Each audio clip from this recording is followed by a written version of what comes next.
welcome you to what I believe will be a defining conversation in Ghana's industrial and economic transformation.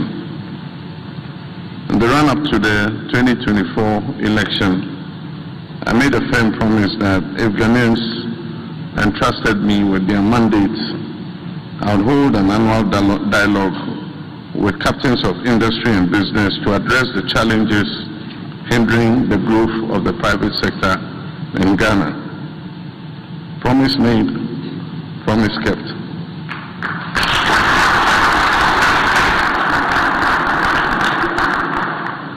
I've convened this presidential dialogue with the private sector because I hold a simple but firm conviction that Ghana's economic transformation is a joint enterprise. The government cannot achieve it alone, and equally the private sector cannot thrive without a government that listens, reforms, and creates an enabling environment for businesses to thrive. Tonight is about resetting that partnership between government and the private sector. And we must do this candidly, substantively, and with mutual accountability. I also wish to acknowledge the extensive sector engagements undertaken by my Minister for Trade, Agribusiness and Industry over the past year. Those consultations, from exporters, roundtables, to factory visits and market engagements, have grounded our policy direction in practical reality. Ghana's economy has emerged from a period of severe turbulence.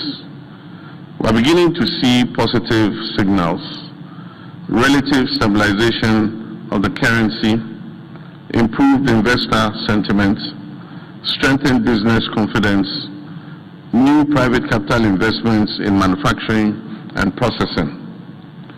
These outcomes reflect deliberate fiscal consolidation, value-added tax rationalization, removal of distortionary levies, and a determined effort to restore macroeconomic credibility. But let me be clear. Stabilization is not equal to transformation. For over 5 decades, Ghana's manufacturing sector has contributed around 10% to GDP. Meanwhile, emerging Asian economies, starting from a similar basis, have achieved manufacturing share of 20% to 30% of GDP, and thereby creating mass employment and export competitiveness. And so we need to change our trajectory. I've therefore set a national target. Manufacturing must contribute at least 15% of GDP by the year 2030.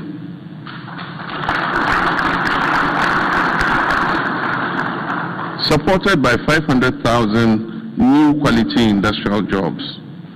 This will require structural reform and not incremental adjustments. I take note of the Ghana Chamber of Mines' recent report that says that Ghana is losing competitively in investments to Benin, Cote d'Ivoire, and Nigeria. There are many areas we need to look at as outlined in the report. Areas like corporate taxation, electricity, tariffs, and stable power, duties on machinery and equipment, and several other factors.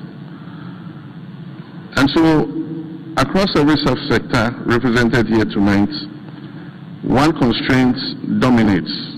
That is the cost of energy and reliability of power. Industrial tariffs in Ghana remain uncompetitive relative to our regional peers. No industrial nation thrives under structurally high costs of power. This administration will accelerate energy sector debt restructuring, expand generation capacity, particularly in renewables, introduce differentiated off-peak industrial tariffs, improve transmission efficiency, and promote embedded generation in industrial enclaves. Energy reform is not optional. It is foundational to Ghana's industrial takeoff. The same applies to water supply for manufacturing. We must reform the water sector and include private sector participation in the supply of industrial water. While interest rates are falling sharply from the highs of about 38% a few years ago, industrialization cannot take off when interest rates remain around 18 to 20%, and lending tenors are quite short-term. We can resolve these challenges by establishing dedicated financing windows for manufacturing, partner with the Bank of Ghana and development finance institutions, develop special purpose vehicles for SME industrial expansion, expand credit guarantee schemes, and deepen long-term capital markets instruments. Access to affordable patient capital will be treated as a structural reform priority by this government. Smuggling under declaration, counterfeit goods, and rebagging of inferior products are not minor infractions. They constitute economic sabotage. To stem this tide and protect our fledgling manufacturing sector, we will intensify coordinated border enforcement, treat trade infractions as economic crimes, dismiss and prosecute public officers found culpable, deploy technology-driven customs surveillance solutions, and rigorously enforce product standards. This government is determined to protect Ghanaian enterprises so they can thrive and grow. Industrialization requires secure land tenure and protection of agricultural resources. In this regard, we will accelerate litigation-free industrial land banks, reform land tenure to support commercial contract farming, strengthen action against illegal mining and sand winning, expand irrigation systems, and invest in storage and cold chain infrastructure. Land reform is absolutely essential for our economic transformation. Sector-specific actions that we need to take. In textiles and garment industry, enforcement against counterfeit fabrics, tax exemptions on machinery and inputs, mandatory local procurement compliance, and with the agro-processing sector, commercial contract farming frameworks, expanded irrigation, post-harvest infrastructure for preservation and storage, fast-tracked agro-industrial land allocation. For pharmaceuticals, incentives for local API production, active ingredient production, stronger border enforcement against smuggled drugs, support for WHO GMP compliance.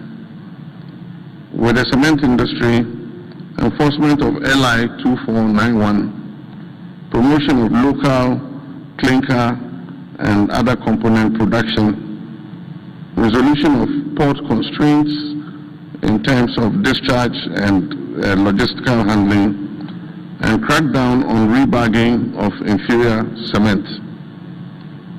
With iron and steel, border enforcement against smuggled steel, VAT compliance in scrap supply chains, tax exemption on plants and machinery, integrated value chain strategy, and ban on ferrous and non-ferrous scrap material.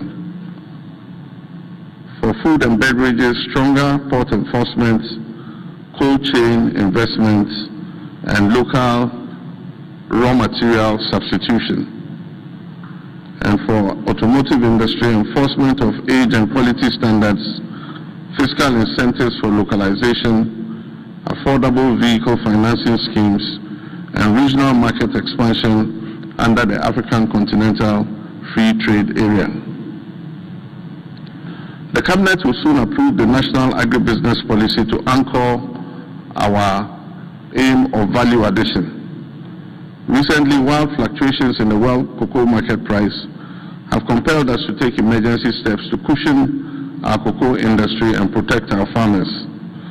Measures have included a painful downward review of the domestic producer price. The current crisis in the cocoa sector compels us to urgently introduce reforms in the entire cocoa value chain.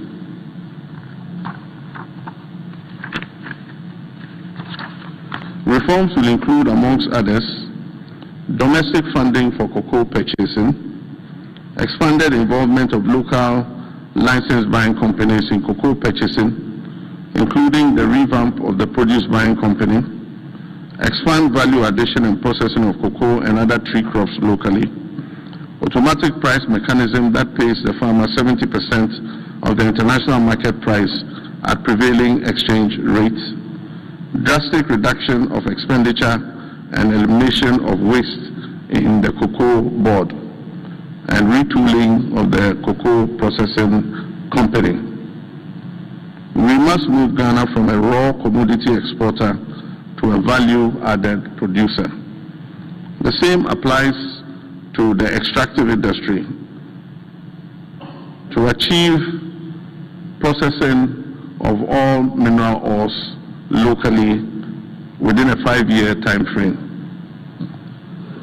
At the center of our transformation agenda is a 24-hour economy policy. Factories operating one shift produce one shift's output. Factories operating 3 shifts maximize capital, infrastructure, and labor productivity. The 24-hour economy authority has now been established to coordinate nationwide implementation. I had the privilege of assenting to this bill, and it has been enacted into law. For manufacturers, this includes shift-based incentives, off-peak electricity tariffs, enhanced nighttime security, structured labor dialogue, tax exemptions on equipment for factory expansion, and other associated incentives. This is not mere reform, it is a productivity revolution. The African Continental Free Trade Area is the world's largest integrated market by the number of participating countries. But access alone does not guarantee competitiveness. Energy reform is an African Continental Free Trade Area strategy. Financing reform is an African Continental Free Trade Area strategy. Enforcement reform is an African Continental Free Trade Area strategy. We must work to make Ghana West Africa's production hub. Before I conclude, thank you. Thank you. Before I conclude, allow me to address a sector often seen as social, but fundamentally economic, and that's the area of sports and recreation. Sports today influences global markets, tourism, media rights, youth employment, creative industry, and investment flows.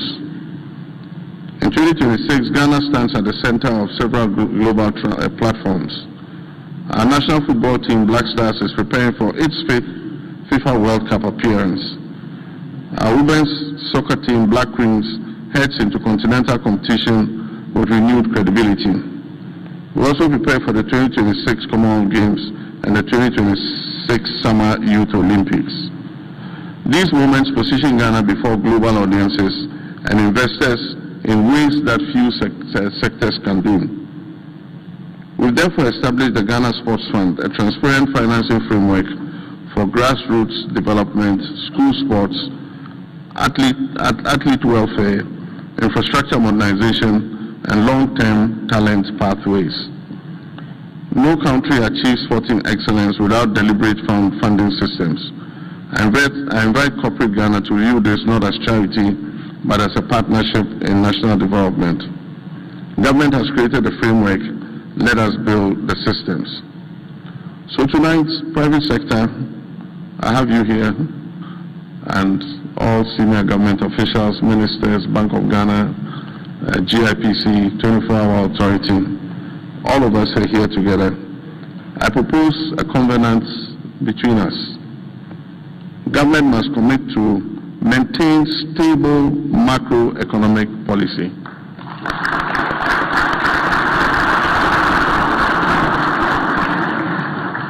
The turbulence in macroeconomic policy affects your businesses.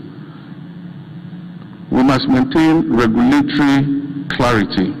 Regulations must be clear and simple and not intended to obstruct private business. We must look at the whole structure of industrial financing and apply industrial financing reform. We must enforce fair trade, so fair trade enforcement. Government also commits to improving infrastructure, including the roads, utilities, power, water, so that the private sector and industry can expand and thrive.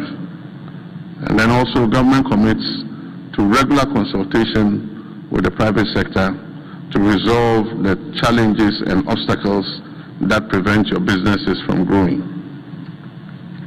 In return, I ask the private sector to invest and scale up domestic production, create additional Ghanaian jobs, prioritize local content, invest in skills development, maintain international standards for our products, and engage transparently in policy dialogue with government. Ladies and gentlemen, the Ghana we all seek will not be built by speeches. It will be built by factories operating at scale. It will be built by farms that are linked to processing plants. It will be built by laboratories that are producing pharmaceuticals. It will be built by industrial parks that are producing for Ghana and exporting to Africa and beyond. And so, today is a presidential dialogue with the private sector, but let us move from dialogue to delivery as we leave this place. Together, we will build an industrial Ghana that is competitive, resilient, and prosperous. May God bless our homeland Ghana and make our nation great and strong.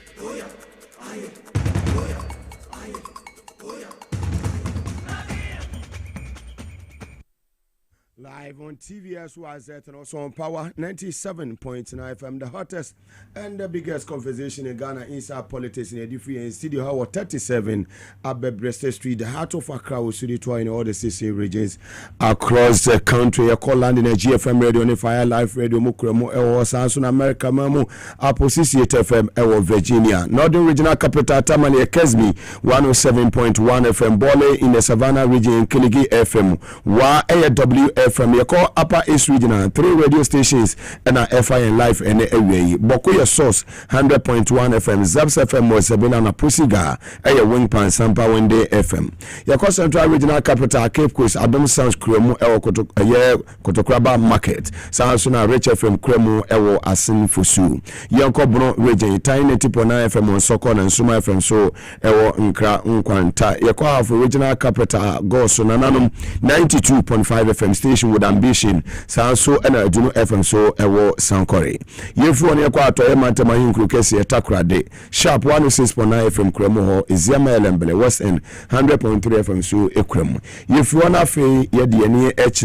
Vuta Regional Capital, who a global 105.1 FM, Yedianichi T Regional, 3 radio stations in FI Life. New 89.7 FM Muketikrachi, KFM Pasa and a Boom FM so Ewo Jiaseka, Jumedia Ede Ebro nyina no on Facebook Live Power 979 sanso na TVS was Ghana sanso on YouTube SYZ broadcasting na audio on each multi TV DJ box no so radio SYZ 93.1 also obetimi ahwe live on your multi TV DJ box no so ya basra kesen fama NPA stay back campaign no and also egusua koso stay back stay safe campaign no eguso koso Mary Moses Clinic and Herbal Center and also the lift kit capsules na boy Divine Hope Herbal Clinic the Otra Herbal Powder Ekwaimu Victory Garlic Mixer Free Dr. Mwako Safari Valley Eco Resort so Ewodeo and also boy S Natural Mineral Water Power Specialist Herbal Hospital Mami Edu Yansu Kremona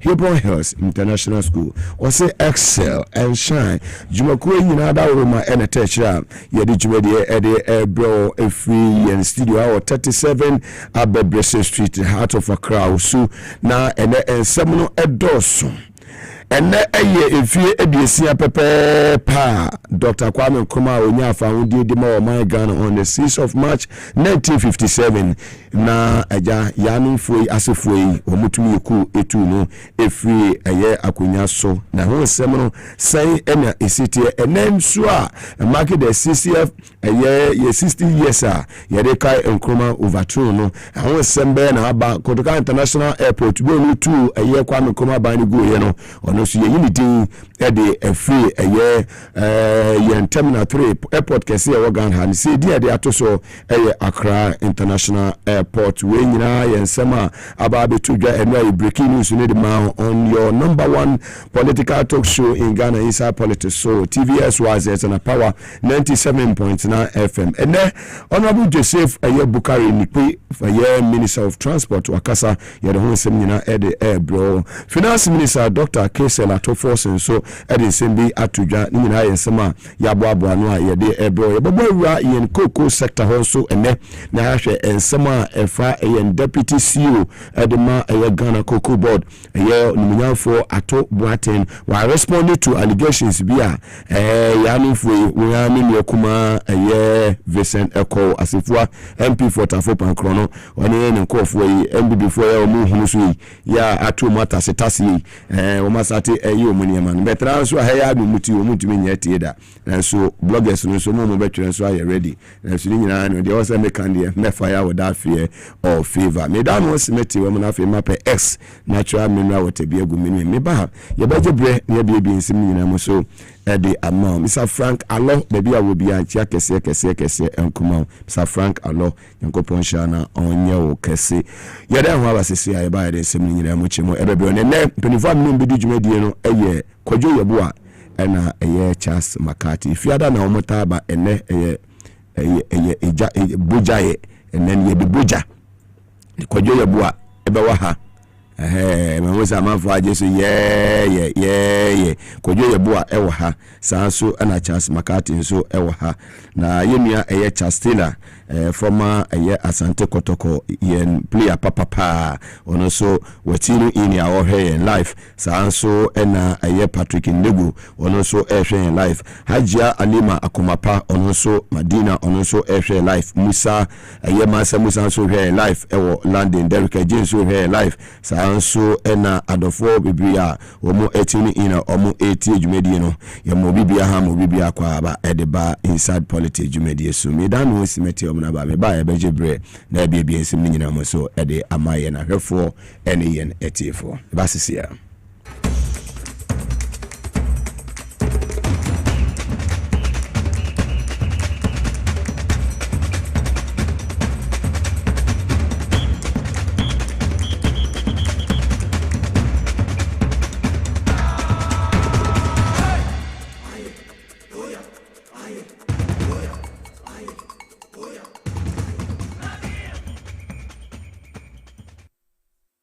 Samakwaba at the bar power 97.9 FM and a TV SYZ and affiliate stations here at power to the people and there a year Tuesday the 24th of February 2026 in the year of our Lord the house able to and seminar at the apete or Ghana Fana baby support from the 900 million angels Mugabe Maase the capacity man Matra Konyakasi the free sabi kopim semu sia bebono na just say tisi mato nsem no ye to apete e Ghana na obi aso enye bi ehunia ekoso enne eye eda ye de kai eye osagefo Dr. Kwame Nkrumah na chese kai Dr. Kwame Nkrumah on the 6th of March 1957 ana ojafa hundi edima omai Ghana on the 24th February 24 February 1996 and chese nkofobia omumpe omai we pe omai we ahwiase National Liberation Council NLS fui na chese operation cool chop ni maniema omubitu Kwame Nkrumah ban den eguye ne pepepe eni fie aduasia 60 years ya chese arehuye papa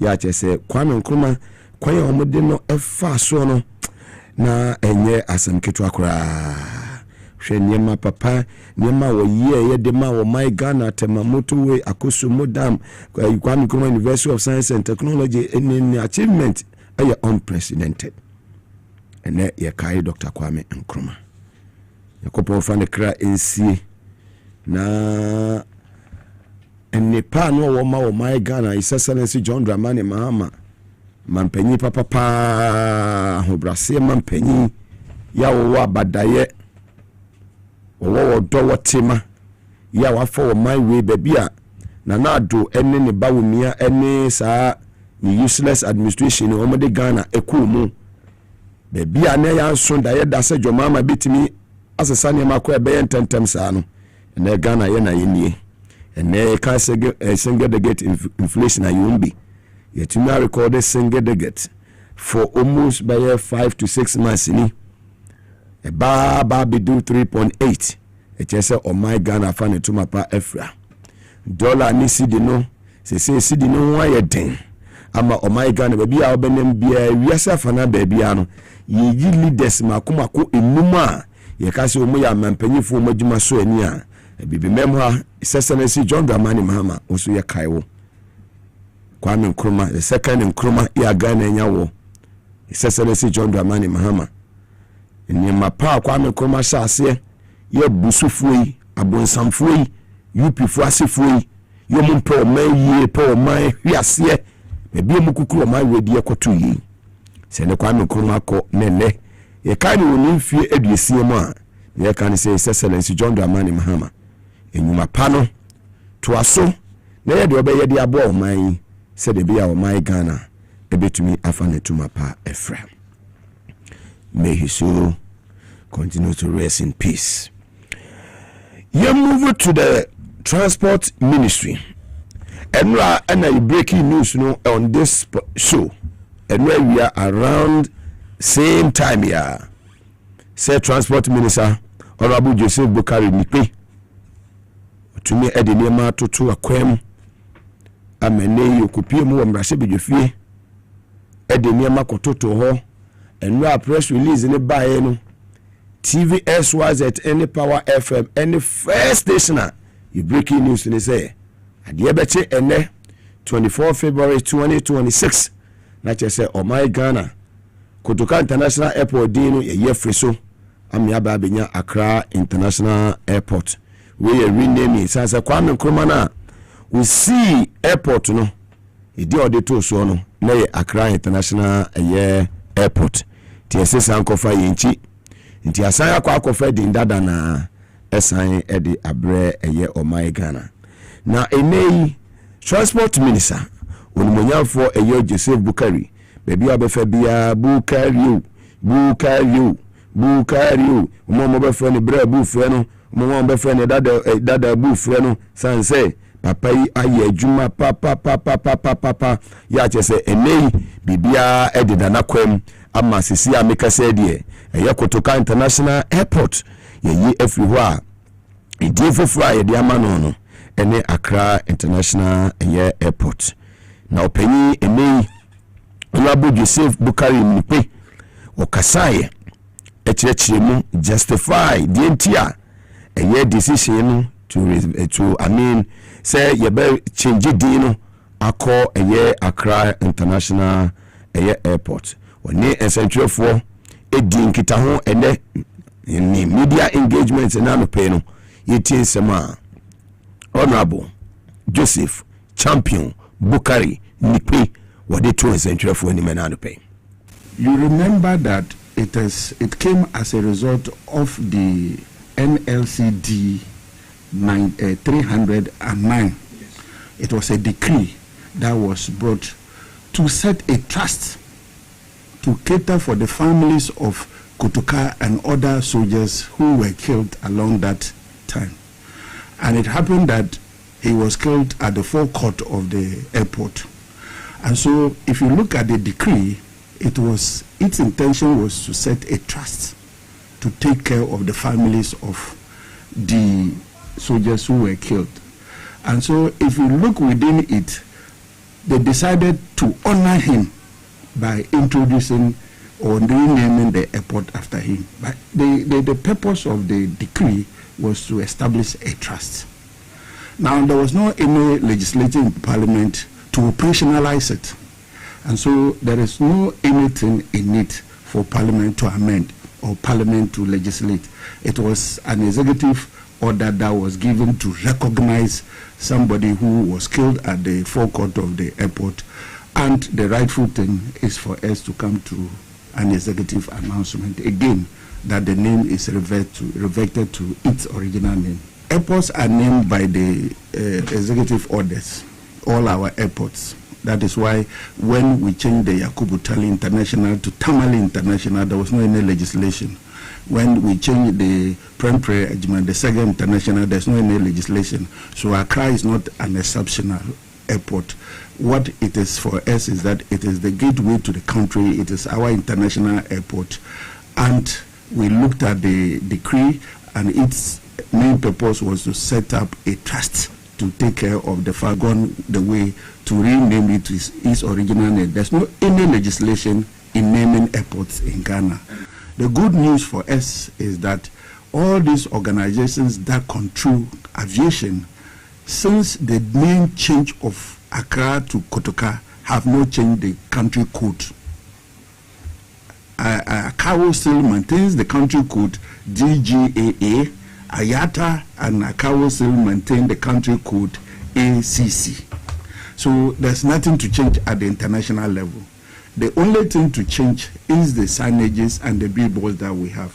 But Kotoka as a company, they already have the vendors who produce their letterheads on daily basis for them. So it's not a new contract. It's just a matter of Kotoka is now out. The same vendors who were doing their letterheads, their stamps, are the same companies to continue to now change. Just removal of Kotoka and it will be Accra. So what will be the cost there? We are already renovating the airport. We are already doing construction of the airport to make it function properly. And some of those things would have been destroyed and rebranded. It's just the matter of the Kotoka out and the Accra in. So what will be the cost? Even though there will be some cost to it, but it is not that cost that somebody will care about. It is going to be a minimum because of the renovation. The costs involved will be very, very, very, very small as compared to other airports that you have to deal international, regional, and national. Ours is just going to be our old vendors who print our letterheads, our stamps, and then they are the same people. And for now, it's just a matter of getting out Kotoka and replacing Accra. So those who talk about the cost, yes, they are right to ask because this is taxpayers' money. How is it going to be used? I want to assure them that because of internal arrangements that have been made so far, it is not going to add any huge cost to the operations. Very well, live on TV, SYZ, and also on Power 97.9 FM. Transport Minister Honorable Joseph Bukari Nipe joining me on the line. Honorable, good afternoon and welcome to Power 97.9 FM Inside Politics Show. Good afternoon, my brother, and all your members in the studio and all your listeners. I greet everybody, and we thank you for the good work we are doing for the good people of Ghana. Very well. I hope you are doing well this afternoon. This afternoon, I am before the Committee on Subsidiary Legislation on the road traffic regulations that we have put before them. It's a very voluminous book, and it has over 238 clauses. And so we are taking clause by clause. So we are on seriously with the work that we have to do for our people. Very well. You issued a statement yesterday about the renaming of Kotoka International Airport to its official name. That was Accra International Airport. Can you share the good news to our viewers and listeners this afternoon? Why the name Accra International Airport?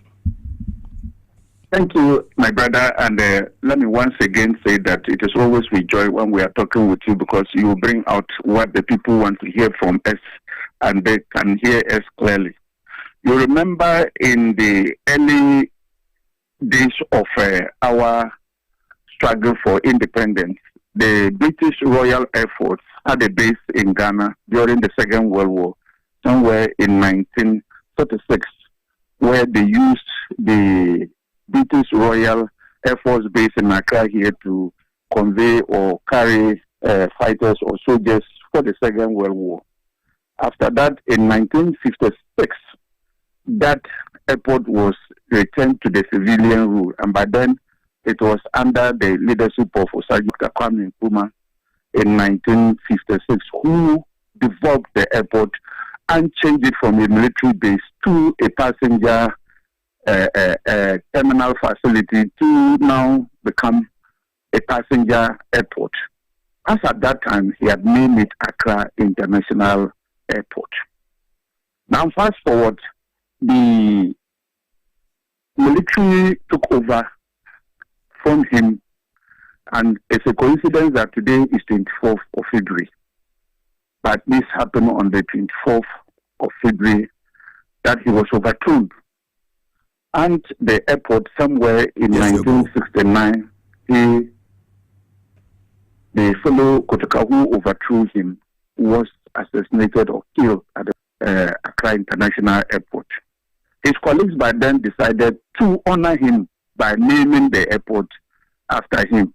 And that is how come the airport was renamed after General Kotoka as an international airport. Now, a lot of petitions, a lot of agitations, a lot of complaints to government on daily basis for the need to go back to our history, our rich culture, our rich history. Accra being the city that is in the center of West Africa, connects properly to any other country easily. So people feel that that historical respect should be restored. And government decided to recall the airport to its original name. And that is how come yesterday the government under His Excellency President John Dramani Mahama and the cabinet agreed that the airport should be renamed to its original name by the founder father of this country, who named it Accra International Airport. So, my brother, it was one of those reasons that we decided to rename the airport to its original name. There was nothing else to be cited or to be talked about. It's just for us to go back to history and remember how Nkrumah developed that airport and named it Accra International Airport. The cost involved in the renaming? Normally, when airports are renamed, their country codes at the international level, if it has to change, it comes with cost. Fortunately, since 1969, International Civil Aviation Organization, they call ICAO, and the International Air Transport Association, they call IATA, still maintained the Code of Ghana, DGAA, and ACC. These are the codes of Ghana, and that has been maintained since the change of the name. So at the international level, there is nothing to change because we are going to continue with that original code that was assigned to us when it was Accra International Airport. Now, you realize that these days we are working on upgrading the Terminal 2 to non-serve international and domestic purpose. So if you go to Terminal 2, a lot of construction work is going on. So already some of the signages and some of the billboards that are there, because of the renovation, are automatically going to be replaced. And so there's no cost to us internationally. It is only the local arrangement that we have. Already, Ghana Airport Company have those who do their letterheads, those who do their stamps, those who do their signages, and those who do their billboards. So it's the same companies that will just effect the change of Kotoka and replace it with Accra. There's no any much cost that is going to be associated. It's not going to be like any of the areas where people will be looking for millions of cedis and dollars to be able to change the name. In our case, already construction is going on. We are going to connect the concourse between Terminal 2 and Terminal 3.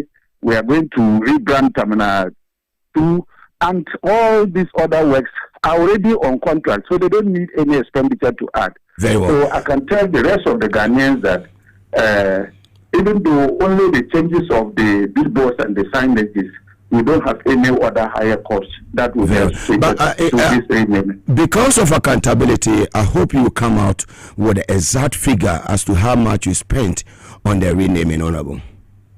Definitely. If you look at the communique that I released, I said that that as the change of name goes on, the implementation of renaming will involve a systematic update of official documentation, statutory instruments, and, where necessary, airport upgrades and signages, digital platforms, and available publications would be communicated to the Ghanaian public.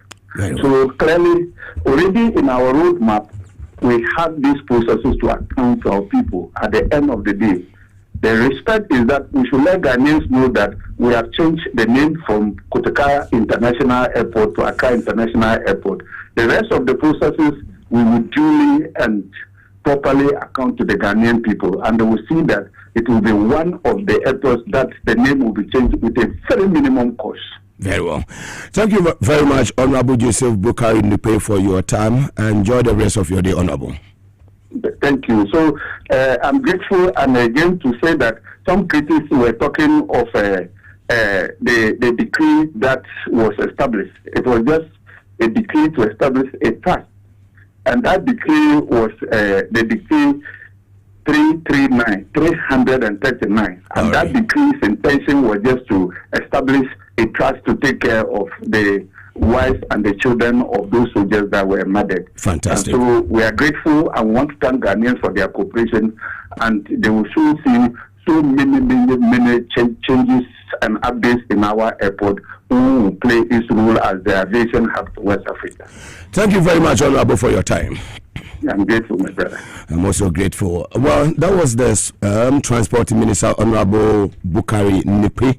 Live on TVSYZ and also on Power 97.9 FM and all our affiliate stations across the country. And Yenya Inya Alhaji Suwari, where NDC New York Secretary, Boga Papa Ufi, America Mem, and Abba, not just one Donald Trump, and His Excellency, Victor Smith. And Idiagro ewo America memo na enewa Johnny wa hai ya share the cocoa sector and sama yanum for ahase ya omode ba ewo se yitutu ni nyina na yese no ni nyina sanse sa fabricated stories ni enema busirimka ene ni ensembia ni mu no odeba ewo se ajebre ewo ha na minia asifua we member of parliament for Tafo Pankrono constituency in Ashanti region no yetumi educate ne kakra ewo enema bi hu said bia make say if it must be done well. Na wo hwa openye na deputy CEO edema cocoa board ni din ede ato boatem na ensema omo atwetwe afa no ne press conference awodo ya omo so openye ade say marking zone of conflict of interest sanse wo eye koko company and wasa babeji deputy eye CEO position ye nyina wo free eye New York eye obi a oben eye doctor eye ato boati ye papa nti alaji efri US asemu wo so ontiment na wasa wo so ba wa ba nso de wadu Ghana de wo so best do ha no to be beka ensemble minua alaji eye so ware me makwa ba mejo so minua Mugabe bibia boko de nyame ase America to say bibia boko so no na matese adwene no New York say matese amanfo antimi mpie kura national aviation easy yes your friend say snow no this year it's a global warming na ye kan no this year snow na ba serious pa yeah looking good that's it ice warm very well yanhwe ensema Vincent ko asifuamo ashase ya womo asifuamo ka chiwe se wumi akoko da omo atodwe da woni ka koko asema kamanutum na womo aye koko asem krasefo a ya ba atodwe ya edwa esunsum fidie ye ka koko asem krasefo a ye mu bi no ye ka na ya ka na mo majai ono abo alukopoko ka meti ase ono abo colonizada mo ka meti ase na wo mum de wo de na najima prempe kura wo ye afano north MP wo ye MPP ni na najima prempe ono otimi ka koko asensa se nim so wo kokofu na wo esifu ade enu ya na akwa ye law se wo se yemfra lawyer na wanya ko Ghana Bar Association ya call wo de ye be fro eja lawyer na Vincent baby a wonu nam ne de what to koko asem de we Vincent we koko asem de mesrew kwasi prat besi wasi adabraka stay away na yini komofofo na enye koko asem mesrew stay away o pese we relevant ye ka bibia o pese o ka bi ne hu se Vincent mesrew wo pie bibiri ba wonya be ma oba amanfo be ye be ma eja what you say ebi mo ho mo nye dede ba mo bo adwuma papa ti esrew kope baabi na kohye tokuru bi mu kura ye ka koko asem no anu ya wie nyafe na ba be so ja sanse koko asem no yegunu ha ene ya ye chechire ne asanim e wa ha ya ne awie no wadawo ma die no koso e wo opanyi ato boaten ne nsem ho chiremu no company bisa na obaji position no wada so ekwasa company no wa resign anasa senate a omo accuse no conflict of interest. That's it, Minia Mugabe. Yam say ansana me shema sema me church ni manu and then sema course nyina me buruburu so ama tifo any ahwefo nyina ati ase no. Yam say medi kan achia me boss lawyer Samijimfi. Fantastic. Me man ya akọ. Yam say that's it. But so I have for we make sure say my papa because jumana course no we say security agencies no juma we na New York any America man say crime BCC obeka say magic no mu use with this IGPD we do so few time near chom anyway man very very happy say juma kaja ke ne krono ekoso ne sa awudi sema ekoso Ghana na ye faso akokuku yase no ye danimi ase se o mache no ti me daso me boss yem se ene ye friend se ne yere na okafo me ne okani me ma no ye friend se yako se sa atwinche ma abai ya nyankopon ensure modern enyina nso ye wo ha se ya support o modern den na Mugabe say o kan se bi efa kuku sector minia atuboaten say enewu mi wo ha peyifo se kusie pie wi a na se asem ho Mugabe unze diama enema pi mabaha se ya mebe church enema we mu ni se wo hwe aban we mu a one of the best guys who are buying and they are to boating because we're professional we need the staff we call school we young woman ye say we share finance now when the deputy minister in charge deputy CEO in charge of finance Coco board we share the profile our school ye we call Harvard University why finance or from then waye juma PwC waye juma International Finance Corporation PBC no PwC tama no waye juma PricewaterhouseCoopers what take care what take part in restructuring and liquidation of companies. There's a companies are more financial distress mo wa boama ya structure companies bebree enti aban we buy no omo hwe Ghana ha and before a omo ben pa wo se omutimi boama cocoa board se de yanom MPP4 e titi cocoa board e pansam ya chese nema asen no ono atuboate ne ye obi a obetima boama influence cocoa board a car ya brogu obese over 32.9 billion and yes well sad ne money yes or buy cocoa roads contract buy over 26 billion cocoa board tama no mobile take over cocoa board na cocoa board assets your friend say over 1.8 billion omo be free abai mu na number 3.9 billion omo chi so mo titi cocoa board na pansam enti na abai ehun say e wo say best finance guys eni akwakofa owura atoboaten abase ombra na ombe boa yewura and randiabe no muntimi yede omuntimi restructure cocoa board no omunya ne den omuma cocoa board enti bi moa abai no na say forex cocoa board e de bre my way no na timi ayeden atimi anase in short no cocoa board and fan in pa yede infra na weina obaye woye na djuma kama so far yenyina ye hu se cocoa board omobaye so far ne me koyie na nsei cocoa nsema baye world market price SNK ya by 50%. Mugabe, for the record, we say we are some training in the past years. You know, when you under MPP, cocoa world market price and follow by 50% that. But it happen about way by or more. I imagine say cocoa farmers are tamana abai ba kuno wa no more 32% of FOB no. Abai we promise in opposition so mo ba 70%. Ampanyina mpa omo ba no mo de 70% in MI. Obia ni je but ye nyina no fofia ntoata ene hu say world market price dropping by 52% by 50%. And also no wunim say e ba ne sa so affect aban. Eba MPP for the aye politics omo de korandia be so e de ba aban so ni nyina omo nsa anya adwuma. Se omo akofa cocoa farmers aba so omo be demonstration ni nyina anya adwuma. Ena se say omo aye se omo de beba ye friend saying deputy CEO atubuatin so na no so no nipa ba akopɛ asefo amule yese asefo na se MP4 tafu pankro no wona na se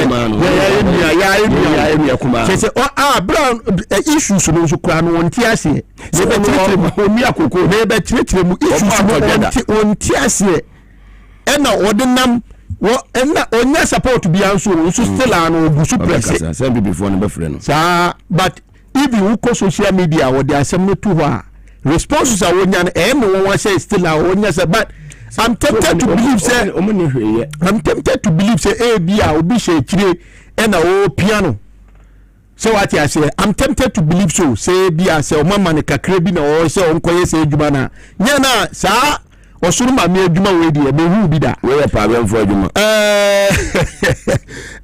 Mugabe no kure wa asem nyina na me be bono to fa on the 19th of February last Thursday na a convention tasifua eko no Facebook page so de koto ho say Mr. Atu Boate our deputy CEO in charge of finance Cocoa Board was you use Cocoa Board the influence decisions be Emma on one company be a friend Atlas commodities sa company no Mr. Atu Boate when they set up company no 2008 almost say a conversation asifua bono kwadu se sa company no na Atu Boate use the influence as deputy CEO the make decisions be favor company no wasan so make allegations say Mr. Atu Boate who call the LinkedIn your friends and page say up to now one CEO sa company no one current CEO he has resigned What do you me ba? Me check you when na say what the amount for screen evidence na screen so. Na what they put to say up to now no LinkedIn na Mugabe sebi minia ekos obi said that for we a lawyer ho.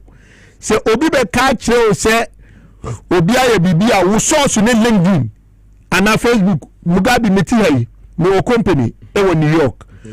Uko first uko me Facebook e wo ho say me na me CEO ma company no na me jai company no na manya time anko update me social media na egusu wo say me na me CEO wa say obi be catch you say me gusu CEO wa unko verify so especially who MP as a lawyer who represent the good people of Tafopan Krono yes big constituency 19 constituency say now obi aba be catch match on LinkedIn social media so constituency me so say no we sure so say no because say we MP as a lawyer now want to be no due diligence now LinkedIn so now be kwa kofa information say was still an acting as CEO of Atlas Commodities and also deputy CEO Cocoa Board and then correct so wanya checks here was wanya checks here okay and now them now was also accused no could be any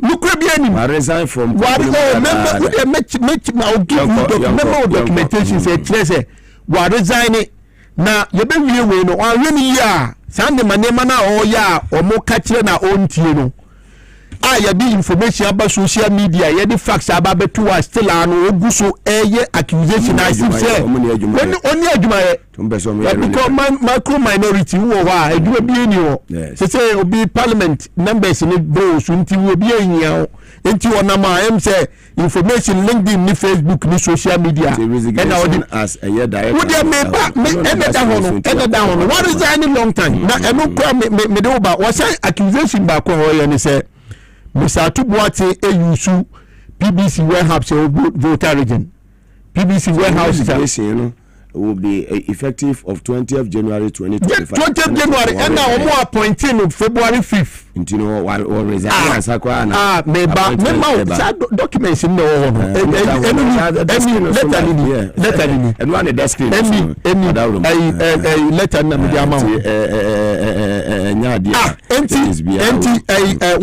say oh Ogusuye CEO was Atlas and now Osanye deputy CEO Cocoa Board.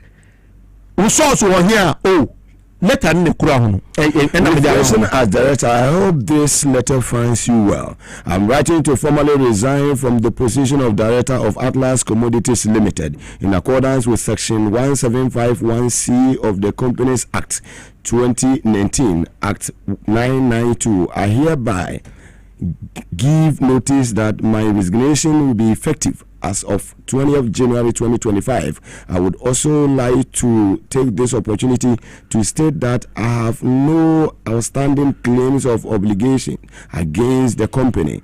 It has been a privilege to serve on the board, and I extend my sincere gratitude for the trust and support shown during my tenure. I wish the company continued success in its future endeavors. Yours faithfully, Ato Boateng. Now, Mamufa allegation, second allegation. Lawyer. As a lawyer, no one said we nipa resign as before we resign January 20th. Yeah, was somebody blaming them. In some time, my community dance. No. I mean, I'm not problem. Mugabe, more documents when Namudia Shawasa. This is no matter my coma by the day. Mugabe say, we don't know. So, my that's the no what I say. Do we mono esa na mo mama ya mama bufu no kwaba. No documents we are was somebody blame Mugabe dada na me ho adwuma. Na kofu eku ma no tum.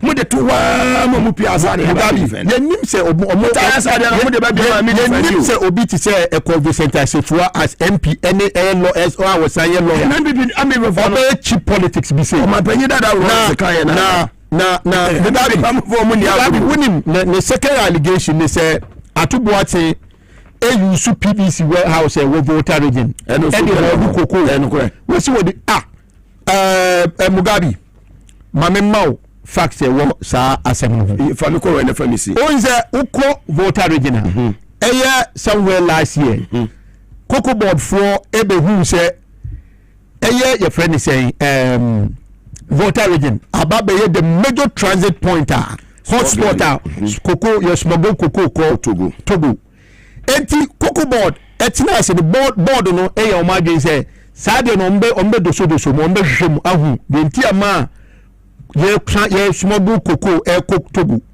enti Mugabe omo cocoa board members no any CEO ni mpanyfo eco voter region eco engage farmers no ti omo ko en farmers ni kire mu say yenti ama omo nton cocoa e wo Ghana ha ni say LBCC no a bandi omo nton cocoa e wo ho last year 2024 2025 cocoa ye ton no voter region ni na 97 tons per. Wow. Because LBCC na bandi omo en omo so mo be Togo nti omo ye ya no mo dia wura Togo no mo akwakoton enti cocoa board mpanyfo no ko no mo ko huye nti somewhere December last year na say be 4 months ago and 3 months ago December etwam ya and na Mr. Abu Sedu on na national coordinator Emma Cocoa Pest Control Copec Codapec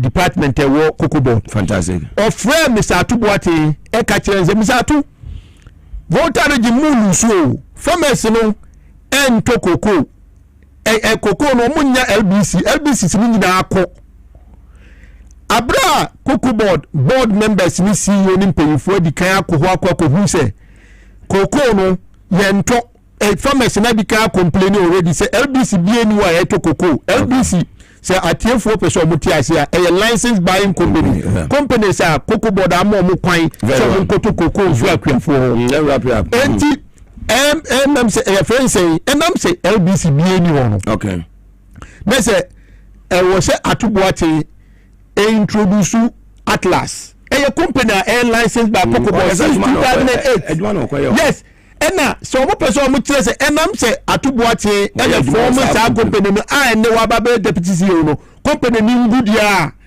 na say won gene can data bank finance adentina ma nkengu ayati na doctor for no woni Unibank asano yes and say Elon Musk one company so America no say Trump appointing as the company so ngu and that's a man for anyone say na Mugabe no ni say the kura ni say PBC asem a warehouse asem a working but the nam say your friend is saying asem ne ba sa no na Abu Sedu contact Atlas or introduce your friend saying Atlas ma sa Codapec Abu Sedu enti omo ye no mo agree say omo enye dey omo nya so mo beto cocoa omo tumi bie cocoa ye be ka say cocoa shed very good allegation say very good na allegation say omo use PBC warehouse enye no kore no kore wo mo ne say Atlas for started to cocoa wo voter region emergency situation because omo operate o hodada thank you enti omo coin no na omo ni warehouse ombeto cocoa ho ombeto cocoa no agredi abage and omo ko hu your friend say PBC4 regional manager no omo agree any district managers no omo agree say mo use your warehouse because omo use omo nto cocoa obia ese hu and na normal crowd industry no because Atlas that already omo bua PBC4 right omo nya do sax omo ma obi later no ma be omo nya fans enti Atubuate no wonye boni bia na meba allegation conversation as if what the nam say your friend say Atubuate a diabetes sika e di amani company say 120 enya no kore fantastic we 2024 2025 ada Atubuate woni lo na meba 2020 meba say ne oye wa really ye na otoko so a so otie mi a ba se mo ye last neba asema o ka se wa diabetes sika amani company no Mugabe enye no kura because we 2025 2026 cocoa board ama LBC BA sika so onto cocoa LBC had to find omo sika and omo pay free big buyers binom to say Cargill num from international buyers and now omo bank no mark loan now in fact Atlas company no last December ya omo loan 75 million every GCB all right and I'm say omo to koko voter region operation enti Mugabe sa nsema conversation for ni na e bosrem kan enye no kweda ena sa ansem no me pese amanfo ba me pese hu notu se eye atuboaten sa document we Mugabe gina he what sa the shares wo Atlas commodities no what transfer ni nyina e de good trust bi mu a eye lawyer Ednam eyi ti woni bibia oni omo ni twake ena manage fantastic ti oni wonya wo bia wo say wo no, you Accra has said. Accra has said we know everybody. So what you say, Mr. Atubuache is a clean guy, we industry person, very well educated. Wabua so far Cocoa Board, your finances is well structured. You believe say, so the day omu by next year no, MPP for Cocoa Board in fact the BBB. But Cocoa Board, and Trump card for political relevance. Any year, and Omodi Bamisa Tubuatin, so some now backfire. None of them will be a backfire. And you know, a co-visitor is a force of Timia. Obit by a liable for lawsuit. Sans some now or year. So I say, NDC Secretary of New York, whereby Minia Udinibium. Alaj Suari. Fantastic. Yeah, the university anafe yako a year victory aba ye ochia for no makono ma yisu awie wo do mo de bre me last week no ma fire ni nyina awie nti na ochia for mo bed ye na wose mo ma me ne office bi na scorpion so gene de what asia na ye dai ho abasesi a victory Enua victory garlic mixture na wati ni dinatiati ni se na edro ni tie na no pasem ne se edro wi adwuma ye titru pa ne se ebeboa anane na ne srade e wo ni badua ni muntin mu ama ohu atɔ kura ye dika obabi wo ho a okonfikyire a ema edro a wuhia ye victory garlic mixture ebi kura wo bekɔ a ewie wo ansa na ba ye victory e na wuhia victory no ma na busumi biara ubenya ofikyire akwa empa ho kura eno de akira obi wo ho ani ti ne tedwa no obi wo ho ye adwuma kakra bia no abre na nakoma bɔ ne periperi ni nyina ye mogya entimi mfa akoma nu nkwa adwun mu eno ne kofa saa de ne ba odofo mesrewo so wo ho na wonsɛm taa dia wonsa no sei ana wonam ro mu na esi fom no kura ewiwo ana ayatufo sɛ de edi fom ato mpaboa mu a ɛyɛ victory na me kan fama wo onum victory asa no ma ye bobɔ so nyina no ebegyae de oto ho anadwo a wontini na wohia victory emframa nyankopɔn de ama yɛn sɛ yɛn humi wo de wo humi a na wo tie so o bra ɛyɛ victory ɛna betimi aboa wo ye wo bi wo so a wo ho ana ne yɛma hye no a obia na ne ka obia nya ne hwe obi wo so na koma bɔ ne periperi ni nyina mogya ne ntimi ne afusa ne ye wo ni padua no ɛdura wunya yɛ victory garlic mixture de watwa bra ya bia ya na se kokodue ne nam no no ye ne basa ɛyɛ victory ɛna me kan fo wunya victory bi no a ɛbɛboa wo sɛ doctor de wato aduro so sani a ubetimi anom victory na ka waduro wonna ne se waduro no na abɛno ma meat aduasa no anom we so na abɛno ma no anom victory no so achi meat aduasa wo ye ne sa bibia abɛde kama ma sɛ wonna se tata wo ye agya ho adwuma mesraw adura me kan fo ma wa ye victory garlic mixture mesraw nipa ne bia danse a ye pese ye fa wo ma danse na tie na sɛ wo so kɔtɔ a ubenya sa danse kro no a ntwe mi mpedwa mi ntumi ni di mi yare so mena ko be 12 years di man no ndo kan mojedru 5 minutes de tim matutu ana se na meti TV ntumi na me hwe ne mu se moton drobi esi victory heba victory garlic mixture ne mi todru sa ba modru mu asa modru mu eye papa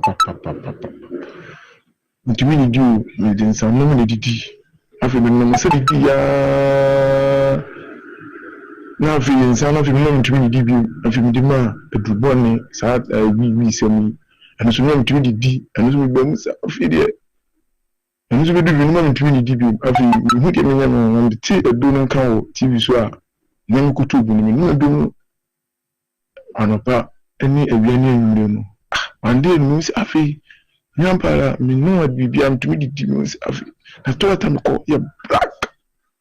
Masa modro no tie. Edoni na me shira no. Aje me pa me problem ye menstrual pains. Nda ne kakra me so. Me nya me menses no bosom ni ma. Me bre pa me brankasa. Me timi to ndro no na ne se man ti se yesi ye bi dro ha na makoto. Be bia me we timi fa ka ekọ obi kru so. Ekoto bi dro me timi no bi tese. Na victory ni in fact I don't know. Me die wo mu die. Me koto bi me tie advert no TV so. Sada na me sorry anwunwe na me koto ye. Na da dana me say ade yi to me padi mu no. Me ja tropa yi to me padi mu. Ti me twa to me phone so kura say ha adwene a. Enka me de betum aka ho na mo hwe. Te say so one way ya kwa kase me bia me ya bo hye na me no maduro bi te say if sada na yi sa moja tro no to me padi mu no. Me nya mezi se no maduro e ma me hu sa e moja se bi like say quarter te say ni na flow kama to victory tie mintini enja nto ho te to de bia na mo ba abasha mo mo sma abasha na edon na me di hu adanse obi si me de cholesterol sa de body and aba mi nipadua ma be atenase wadro ye victory garlic mixture se we ya victory no ma cholesterol no se na ne density bia no victory be yin ni ma afiu nipadua no odo fo wo pedia to anama ne 024 2545 633 024 2545 633 and 020 129 3280 020 129 3280 a victory mkunimdie ne adebrem.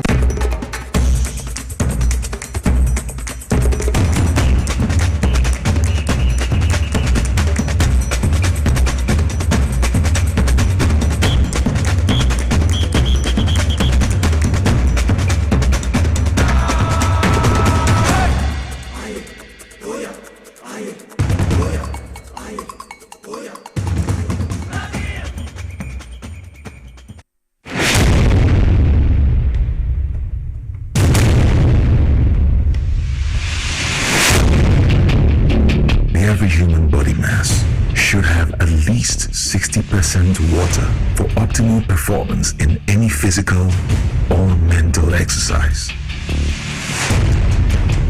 We can help you maintain it naturally.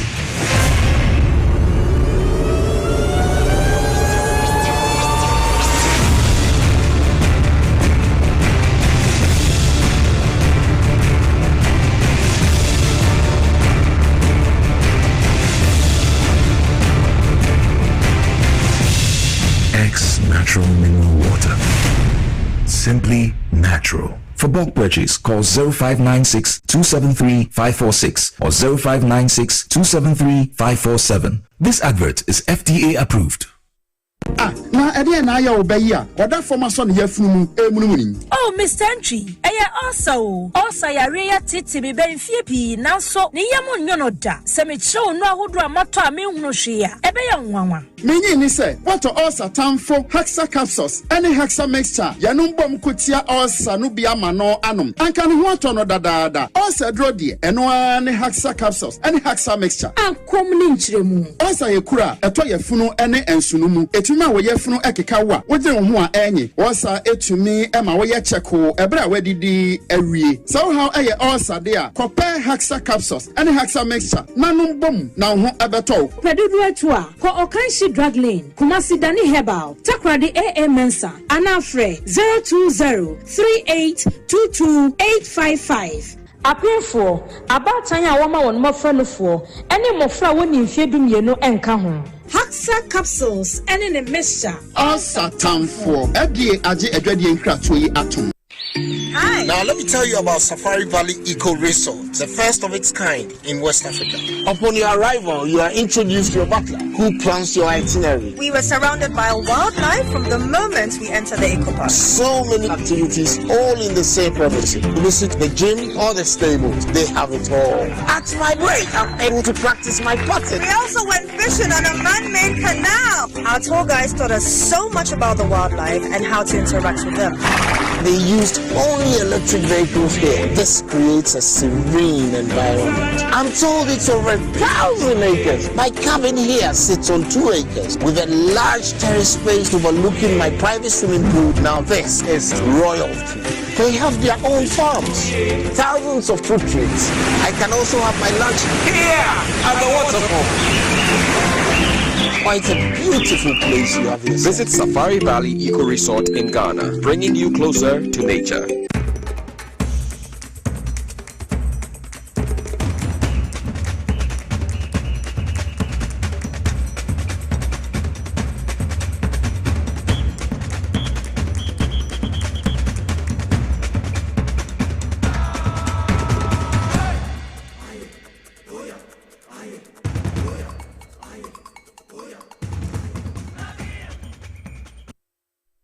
Welcome back from the commercial break live on TVSYZ and also on Power 97.9 FM. Dr. Grace Ayensu, maybe I will be a Yamisha na Onya Okese, member of Parliament for Sikado in the Western Region, Echacha ene area Obo Juma Papa Pasa so ena yema me eye Rabna Obin abaye Ablekumanov MP also ye chacha omunyina mutie eye show no ye maame Elipluma Krugo eye dome kwabenya also monitor Teresa Wuni okankwe eye North also ye chacha maame mo okankwe North eye MC no abaso me betra aka the na koso between one eye honorable Teresa Awuni so far so good bibia both eye size ne woman camp bibia sumbiaba and nema me identify one areas bia na nye munchimoka ededa ho ba ko ye Achimota Forest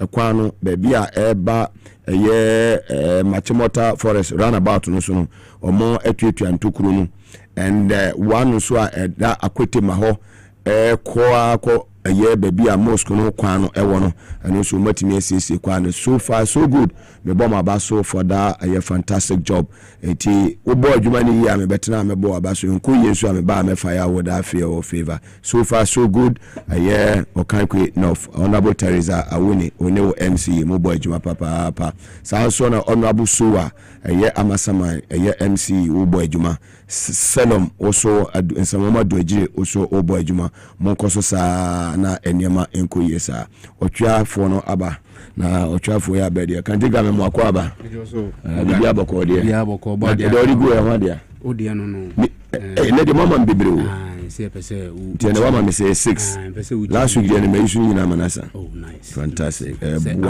boa me papa se do mama me de de me kodwo ye boa ne chance bako honorable Joyce Baba greetings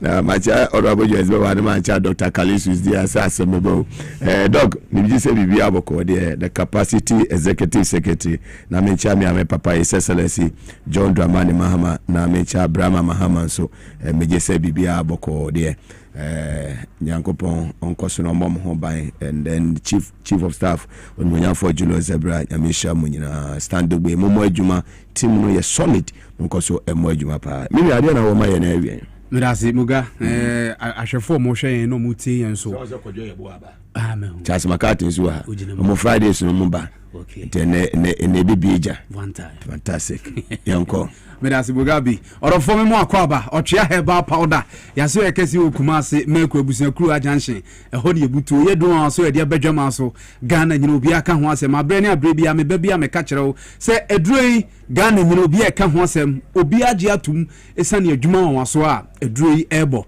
eye powder otwea herbal powder me pa chotie mi yi uyo obi a wo sisie mu hawa yedi nkomo na awie uyo obi a wo koko yedi nkomo na awie uyo obi a me pa cho uyo ba wo fitiri komu hawo yedi nkomo na awie enumire me pa cho sisie ade no mame odie no aye ne ho se oda na wosode a na ye dene de ama agese kukuru de ugina ho wakodwa so a wadi dwa wie waton niam awie a wo ba fie so agye sɛ no so yɛ kukuru de wo gyina hɔ ansa no watimi aba fie wabedu fie kran so ene na edin esan de fro ni adwo nko nso a wo ni adwo a esan sɛ wo tena se asisi ade enti wo bete abakede me pa cho waduro ene wo twea herbal powder unya aduro no mu a maame papa abrantie ababawa emfa wo ni sɛde wusisi no atena wo so akyɛ wusisi mu hawo no emfa wo ni emfidudu a edie ena afenso emfa wo ni kwan a esifa efa so eyewo ya eyo twea herbal powder nyame tumi a wa aduro mu nti sɛ unya aduro bi no mu a me pa cho sisi yade bi a wo so no engie akyiye unya aduro no mu a ebetu ase ede ama no ade ho de afiri sisi yade ho me pa cho ye bema na wo sisi mu hawa odi etiemiye because mema no ya na me duro say no a eya na mani abere pa etan sɛ wo ye bema de ya pa de sɛ wutua wo spende nenzo obi gi match no efa wachi na sesense no the wa Salome president aya ward no a wo pruni no sɛ wanyɛ anya wusisi mu adwuma anya wotwea herbal powder bi ensi hɔ anya wusisi mu adura wo be sori ye oba no ho akwa adwuma wadwe ye wo se bi a wo kakra wa wo ye no wafili woni so beto no wafa telephone afre Salome president sɛ wo mbra na obegira mu pruni ye a wasan bizase wo lontoyo no wobebe fie tambei na wajisu se olonto yo jano asanso asre asanso de asre se me pacho eyo twea herbal powder nyabinom na Salome president ama me pruni wodofo amaw asanso antu ni se oyonto yo wo tu ni se olonto yo wi a wasan asre aka ho se me pacho eyo twea herbal powder wunyabinom asisi yade bi a wo so abema ema wuntimi nyin match yie ema wadane Mr. Otua no bema obepem na se wukura adwumu a oba na nkasa befa phone on fresh Salome president mu obefre wo ne sane se wafew opese obefie ntem eyo twea herbal powder me pa cho nya binom na bema o mema yosem no entimi enyina yie se kokonti oba anase bema obema na twom tieniye mu aya mo fa numbers am frɛ bi am so otwea ya te se mema na ka se de wa se mpam wo mu gina mu yie ebinim se aye kese enye sanete tieniye enye sa obenum adroi na ma obema na yekese na mmom no se kokonti na bema obema na twuma ye lengelenge dia ene wadru ni onum tumi ne nwum no oboye ne sa woteye wasenye sa na nyame bowo wasenye sa o na nyame bowo we remis na kitikiti efrihi we de koko na dia ba etuwe no uinsete watwea herbal powder no nyabenom a mepacho koko yade ama obema na elengelenge no esa koko yade ndi ama no na esanso chi obema ne dia ba na afa watimi agina mu yesanse nyankopon boye no ama obia ne dia ne seso obia dia ode beje match obefili etisa wo dia ne ye yade enti koko ena ama obema na twom dia ene obema ya na ya pa etu nyabenom a ebesa koko na ma na afa ezo ama obema yasem so no agina blane mepacho koko nti ya na wo yem ta bom otena kemu a ene obeti kunkun wono a won kan seso clock news na so da bialada what new jingle e won yam me pacho eyo twea herbal powder unya bi no mu a koko yade enti ama wo yam bomu no obedi wo de afinsu koko nti utapu sa woni pusa nani saa mama che class etia na sabi wo de won chen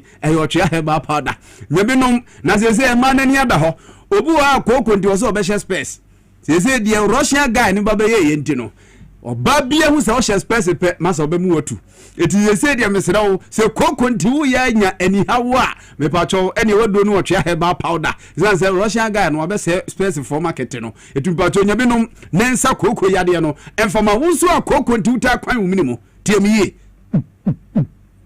wa unkosia beat yo ewo appeal tusu ho unkosia beat bo ewo q beat ho ana jq de make shatawali ho unkosia beat bo ho na so da biada uti bana we ya mapiano hit esi dope nation ese kakalika ene top chart no me pa cho wodru enie unya otwea herbal powder ni binumu a koko ya de enti a wo kwan wo minimu obede ho de afiri ho wo so a koko tuta yi wasum esitie mi obi yina sumu a kokonti wode praye na fiase yisa bu praye ni mu se ya okwa praye ni se ya no de hye na sumu a wo yisa sa wonte ne de firi okọ akokọ takra so sese nkukọ ewo areas nyina hunu no mu dwane tu nkukọ takra sa ema nkukọ ntimi nyini sanse asumudenti o se no so wonte ne de firi okọ ano ma takra so buru bede yina sumu sa ma eze enume wo wie bu nyina esu mepacho koko ya de enti o obi so se da bi wode yiwasumi bi wa yi ama eze fitani nyina tutu aka na so oho o gidi e wi ase e yo chia herbal powder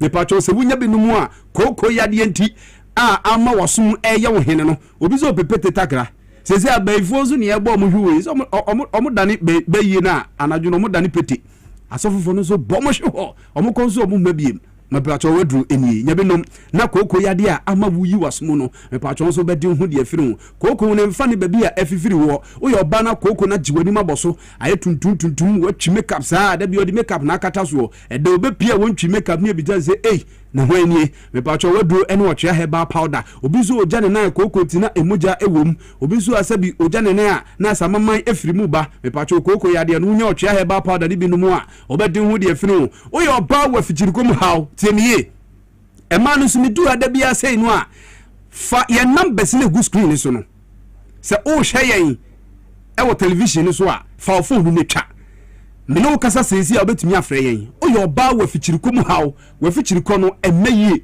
etutu sisi oba na nyi akinye fa ye numbers na fre yen e kire odi odi beka o twa herbal powder no ho a obenu mu a oba wa fichirikom haw no obedi hu de afiri hum na de de o mu kura nie esane se wei eye bonus e kama ne de ne ho esa wo fichirikom haw no na watenkan so e twede aba ulibido na ate akono na e twede aba esane se oba bi wo ho a onko soja training da na so na tenka ewuo nti ne dofo sori mu a wosi hey eni utra nye na ne de na wukodu tokra de a otumi de aho ye nyina aka ho e yo twa herbal powder wunya binumu a esa oba wo fichirikom haw na etimi asisi so yie no na e twe watenkan so de abesane se be ma na nya bianom ema na tenka no wono de ebusted da ema ze ne sisimu ayiri se tan etu oba so nya binumu ka ho a ado na afa de maka bom na emema no a modani mi so twa na mu sisimu haw no a ema oba ne hu se onya de etino ono wogigi wudi saa tiebie eda obenya otwa herbal powder ne bi no wufa no pe obrafo mu a wato ndi se oja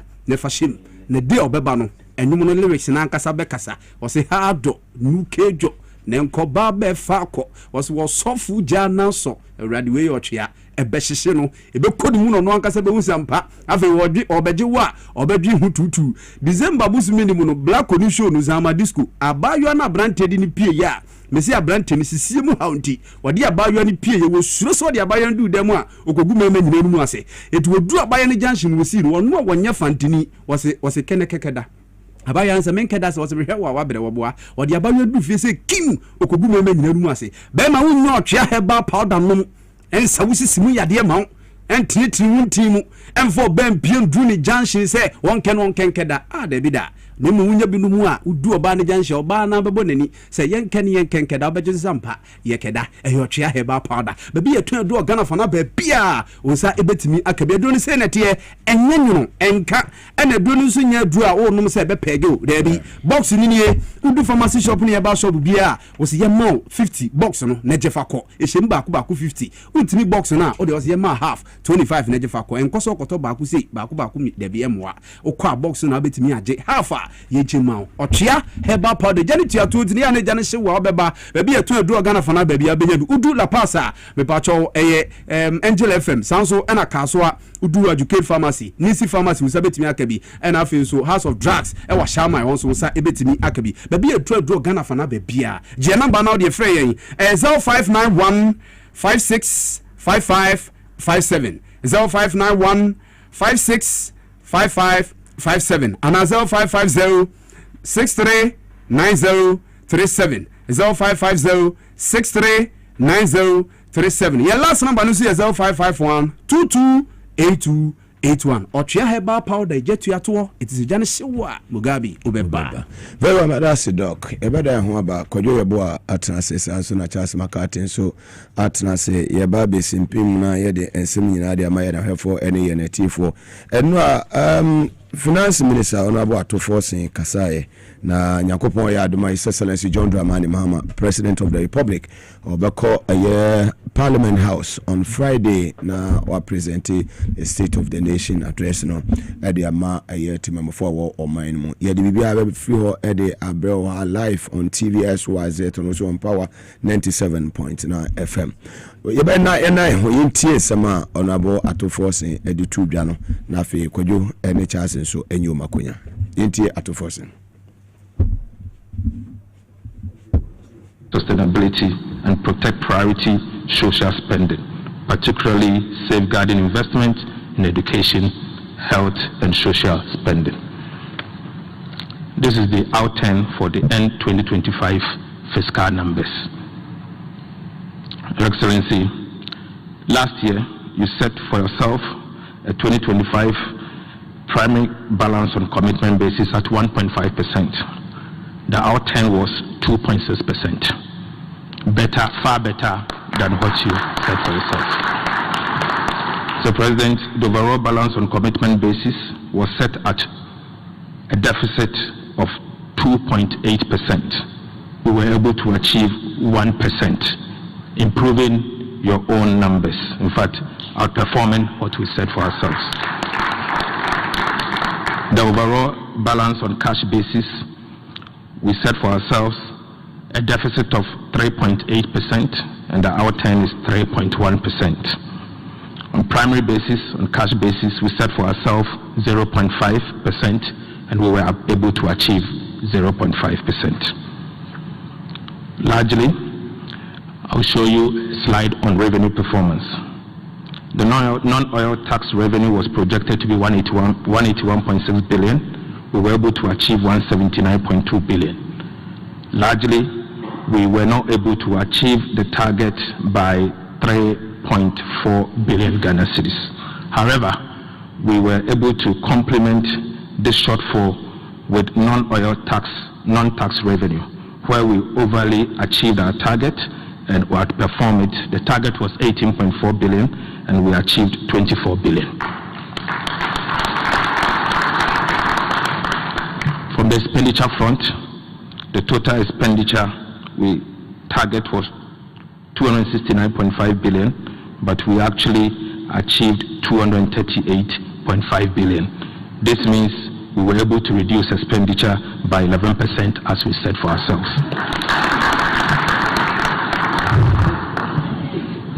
Right.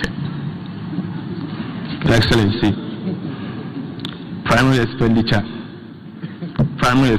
was 209.6 billion, and we were able to achieve 188.7 billion.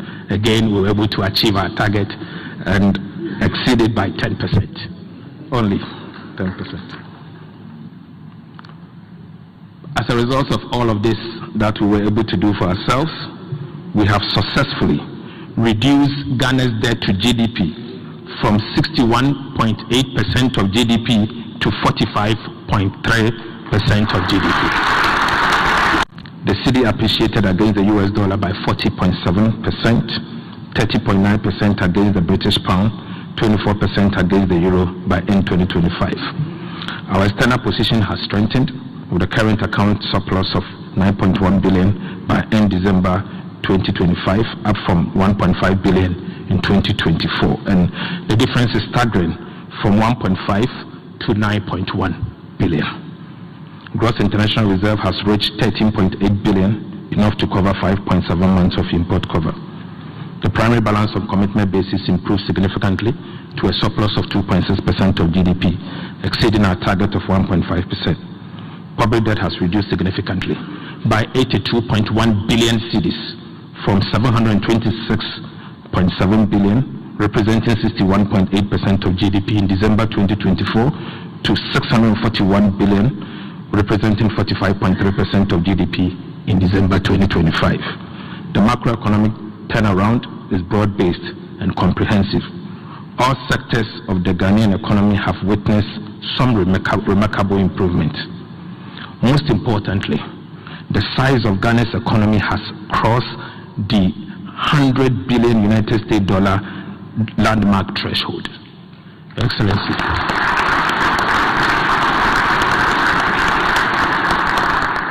Mr. President, you inherited an economy that was valued less than $80 billion. But most importantly today, the size of Ghana's economy has crossed the $100 billion United States dollar landmark threshold. The size of Ghana's economy is projected to reach $140 billion United States dollars by end 2025, making it the 7th largest economy in Africa in 2025.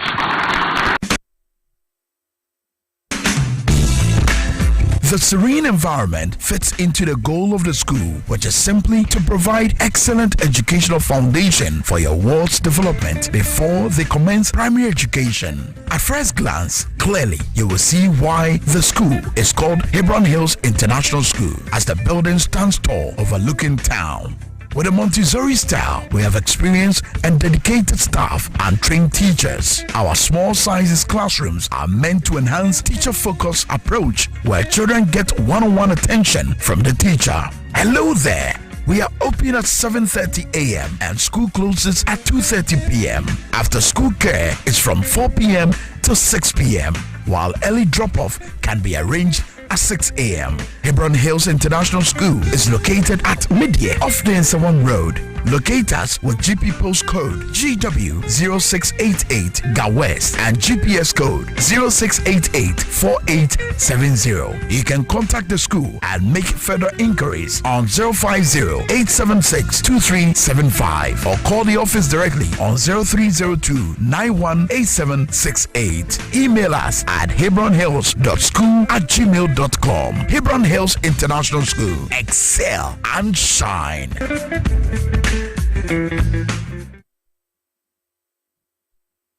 Obrabo eye adwumada eboa eyam aduane eboa eyi nsa free ni peduanim na eboa woni pedua ma etena ho yi nanso wonim se niema a yedi na yenom timi ma brabo ye adwumaden sen pote mehunda me brabo ye adwuma pa ebia se mitumi ye bibi boa me brabo ani and wanting to what the lift it from the Moses Clinic we have our center about herbal food supplement we see pa the brabo ama e ye adwuma yi na ye adwuma fatopa ye no yenu anopa ne anwumre na eboa ma brabo ye adwuma yi sene be ya e betimi anyam aduane a wodi esiesie ni peduane mo eyi mo kinsi eno na me brabo kia pa Ubenya Left Kid or pharmacy, herbal shops, ni supermarkets are ebeo. Sa wo pedudo so to a 0244 06 8447. Left Kid, wa wo brebo, wa wo ni pedua. Edro yi enye ma apemfo, e ma omomanofo, ne mmofo a wonya mfie dumie. FDA agi dwedie krato yi atum.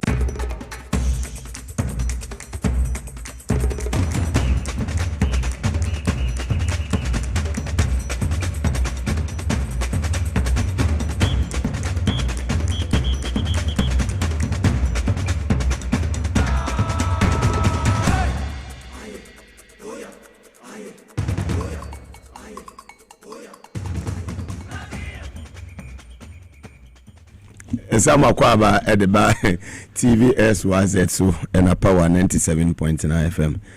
Martin in naba kojo yebo wa ha na Charles Makati so ewa ha. Kojo makwaba. Eyo simuga bia bokode. Yanko pandara mamuga mehwe. Also kakra. Yeah, kusunga kakra. Everything yamebe. Everything yamebe. Wi majo boko. Onse ni ase nso na pete. Enzo da pete kakra. Fast no so koso. Fast and the yenye bintu mo ye na koso mo ye yenye otima ye dika ye. Ma kromajo. Ade fast na ma kromajo. We se kroma ye din. E krombe ye din na santo tuese economic ko yi a ene bitima ma ye. E dinke komuni ni pa fast se kom dinke komuni na nke kromonyo. Sa na bezo kana na muga. Mintasma ka me hu ba bia opezo fiba. E kroma ye din in terms of what. Amamo ni de da bia me catch say koso. Ministry ba ko mienu miensa bi ma na koso. Dodo na ankoyi. Enu na nkotimenti a anuma bi hwema bi boche me say works and housing minister Nico defense nam say eh never be one adwuma mpo ye bi ho ona ka cho me ntishi wo ho wana obi minister bi microphone po nim say Ghana ya yindi na ko ba bi foforo na shift way another ayi papa eno so dia hwe mu na o ye enu shemba ni ensa anye ona bo keneje mi da mi ntishi na mi hu hwe so hu hwe so dia yi mi hu hwe ada hu kwa na adwuma de ya what's a housing obojuma ya na pesa ko nya wanye another obaye your housing project na money me dato water dey here na water na flow oh kojo me tell Medina once a week na nyama yanko kasem data water ni no dia ya fa me say mama akwa ensuo ne de me nkoko ka wo me mama akwa ba wono ensuo de ensuo ba ya oja de seat ni ma e ma kojo me kaka ensuo flow chance mo akwa na water house minister but ensuo eh en kan ensuo asem ya de do ko defense ye ko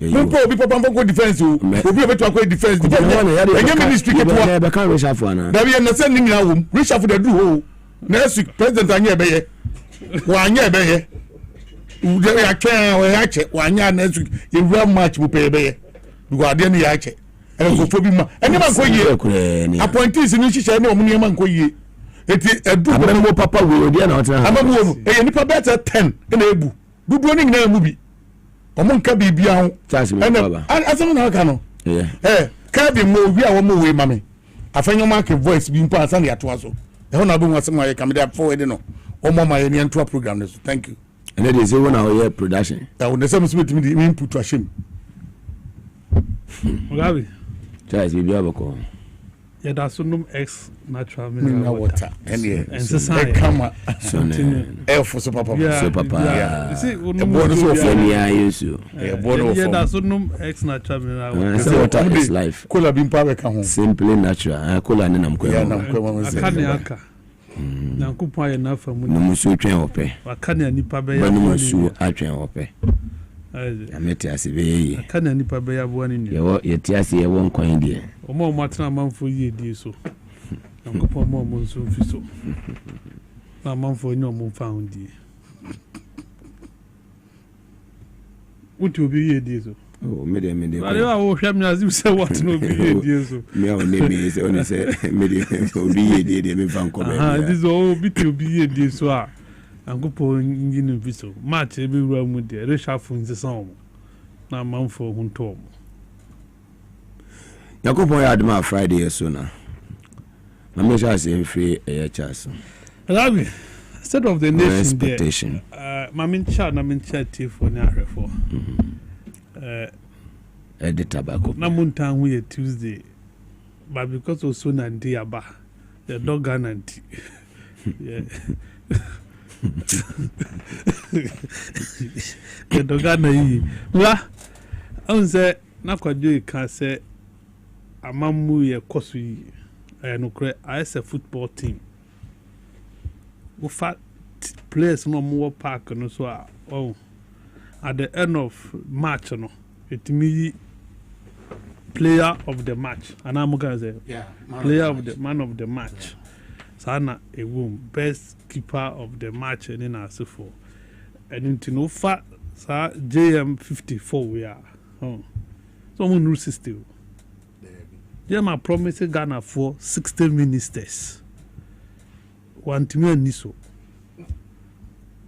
Mugabe ti ha manajuma anya keke Mugabe ye minister anka ye kono wa ye mopunu oni ye nimu no system anso muntimi nkante president say president u share Ghana for boss u di system e be ye djuma no at least se bia fimu a maybe meshem ene u fa NDC for a enka na NDC for nko school and then this is for be o ma bin no pa form na popa uko parliament uko na form MP by MP academic qualification wise and this is for na o ma ko school papa na ene defense ministry any minister broja o elevation na wa elevate no koko na ya pay deputy abehye ho na abo ano I your friend a fine gentleman we are omogokuni mutaka David mutala the ministry ni say edaho but your family ministry menu mani pa ba kufo no mu krambo mu ntimi nya ho adwuma no mu krai enko ya to force ya ono no ministry wa distinguish ne ho tesu yes oye mate papa otime sun ade aba ma abaye minister na otime take care of the other one there oye nyina ye nim kon ba ko na kan no madam for no defense replace. So no. The state of the nation, Ghana, you need defense minister. You cannot go and present any other report without giving us a defense minister. Because I see a boy home by your boy territories no by and now on a bina tomatoes ground a man for cofa, but can afford to assure was no. Now would you go do call? Tomato cry not good. And you are dear present, yes, sir. Yes, sir, super young one. Right. You have 24-hour economy. You say bill no ma pass it. Ombe clear kwan na bibia damudin no bia nya biaye. Eye na 24 133 na nka ebenya biaye nka wuwie obi beba. No bia ba, e beso yeso, no bia ko. En ye de hwe nim si 24 ne beba. Ewe. 24 economy. I say nya bill po. We need to feel it. We need to see it. Now, you have big push. The big push, we will need updates. I could see him, what shall I say, fine. I could do a he no more drew and what is it? Mama care no, I drew him. We need this update. Cost of living. I will say petrol bo akofom, dollar akofom, but to enema na yet on the B prices no it make sense. Nyansanim. So in you are near ton of 3 cities 50 pesos na no more ton of 4 cities reason near day. Mentias here because untimin can't tell me say transport fares are high. Untimin kasaza untimin can't tell me the cost of production high. You can't make that argument. So what is the accounting for that? That is the issue. And only at the SSC Ibisa ya mune pe answer sema kwa omo faso to take tax force or move a driver force or move me can the government look at the way obetimi ayama sa nioma we yeah adwadi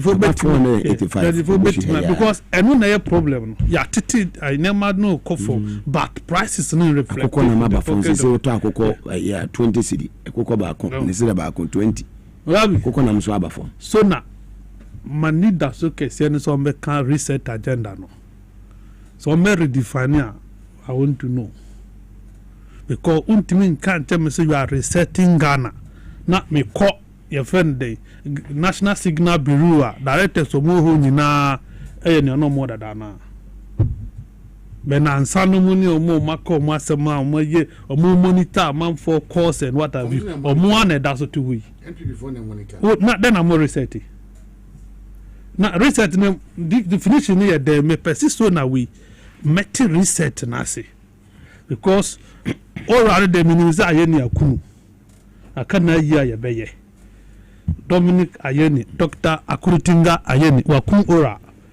enti akana yi ayebeye because me who obeye ora nothing has happened until I want to know me person me who reset no what is it the cat reset agenda omo mekante ni etie because minti asiemu no de ni ankwa ye ni nyina na ye ba be reset but I think say this buy nothing has changed a business as usual apart from you leave your match to money nema ba ku menu mensa bi omo ya ekoyi yale do na ma Ghana fonya agide wo mumu when it talks about corruption na amanfo lutu amanfo nsase me see yeah DVL 37 DVL asase ya sano te set tofi alewa na besin ne abantimi kan ho hwe African opposite Accra Tourist Center asase na da behind UDS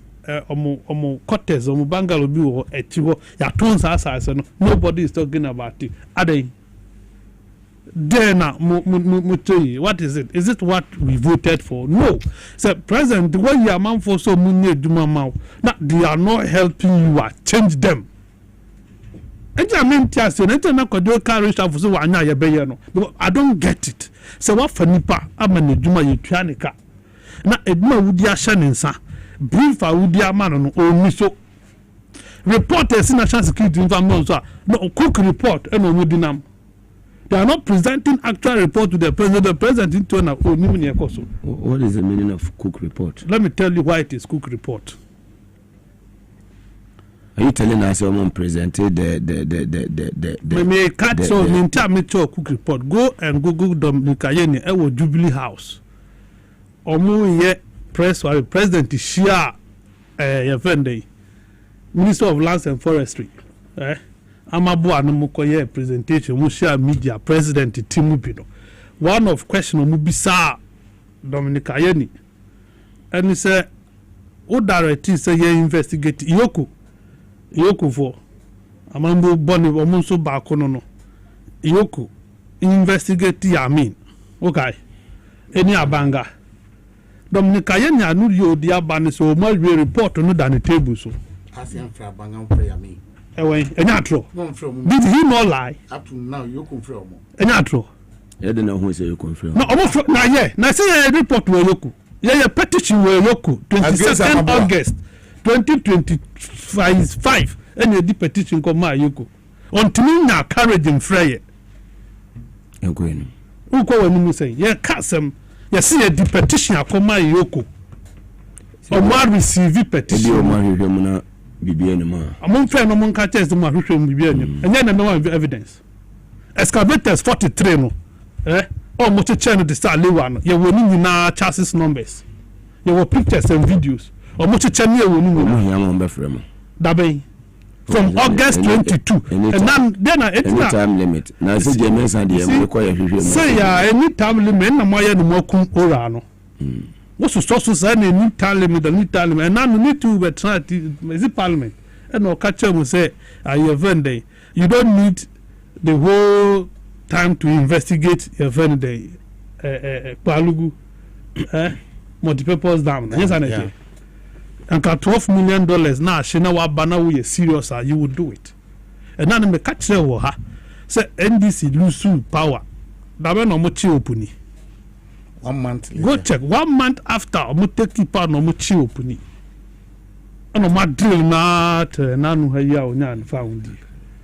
No more them about to say 2 million for phone you don't know what to do. You are playing games with it.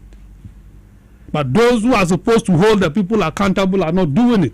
Party structure, no party, no government. It is not for a joke. A party chairman, general secretary, call cabinet meeting. Until you go and tell government to say, anyway, I'm more, you know, and why a party, no, what from your party, the party moves soon. You cannot carry Ministry of Interior and money pabako, no recruitment service, no what dealing in Aboso. You can't do that. When you're minister, when you're deputy, Obi a CEO, Obi swabo posters or constituency, no hope partners were your secondary school, the party about Betmako police. No baku fa dealing in Aboso, no muntimin cano crane chenipa, muntimin unipadi, a manipa was a mina midi to me amount. You gave power to people to help because president you can't be anywhere. And to be a president, we didn't pa would now see me say, "Una waha." So you would you 2 million nipa, or mine. You don't do it. Who use power against your own people? You must be a devil to think say the 2 million who decide 2 million be intimidate and now be harass a man for my boy party. You don't do that. Aptitude test. Na aptitude test require the Mugabe. Aptitude test. Now OTV da. Say ubaya aptitude test you now results. This a mutaka. Unless mutaka penetrate se koya aptitude test you online. Online examination go bia we pay. We submit your results beba. Wa pass wa failure. Ya miss and say e dey ntina ai process no sha say no nkora no koto ai voucher no. No more applier quickly no only say we qualify when we say you disqualify no at the end aptitude test in the we are who result you want to control it, you want to tell who goes and who should not go. Now we party to NDC for makamanu to national executive makamanu to anka one quad anka meji we akamba this one akamba would have spoken about it on a national organizer we don't come for no. So the meaning na konsaba where the Kamba will talk about it. I say, way national executive na you don't see them from secretary to the last, you don't see anybody. Nobody is talking about when a Kelly party. Well, this is how political parties lose power. Well, I say president ndo di 2 minima kwadwo a so me di 2 minima hye kwadwo ntaze kwadwo be ye di aboa nipa. Na se kwadwo eye na won ka no kranche president a odi 2 minima na on bezo odi 2 minutes no odi kwadwo di kwadwo di obekoko kabia na ntina make as a president must have another layer of people are mobile investigating the ministers no man report because national security they copy the minister's report and go and present to the president until who can't different president until because appointees these things happened in 2016. Abrodo show so me catch them de bias look ye juma o circle in touch in Dubai ni na ye ni na but the people the grassroots uta o mo asembesi ye mfa ya asemfi ho ye pe kasa dodo e koto abawie ye sa na ye President Mama call Otunfo Ahimfi Otunfo catches Ghana for Tutiana because now you come. And not because you didn't work. It is because now come or sa come here America Mugabe aba. A commoner sim national security recruitment from bed 9 months in Ntuaka. Evidence been over. Oh, Mugabe sa ye media person. Open our so kruma. We use angels, we use contacts, insiders. Una use angels, we need angels, but we use insiders. 9 months, no Mugabe say, "What's me boy? Do your checks and come and contradict me on we show her." Or China say 9 months ni national security recruitment on Maya no omutuo mukana. No better day, ahwe ni edi ni ho abeduma. You don't do this.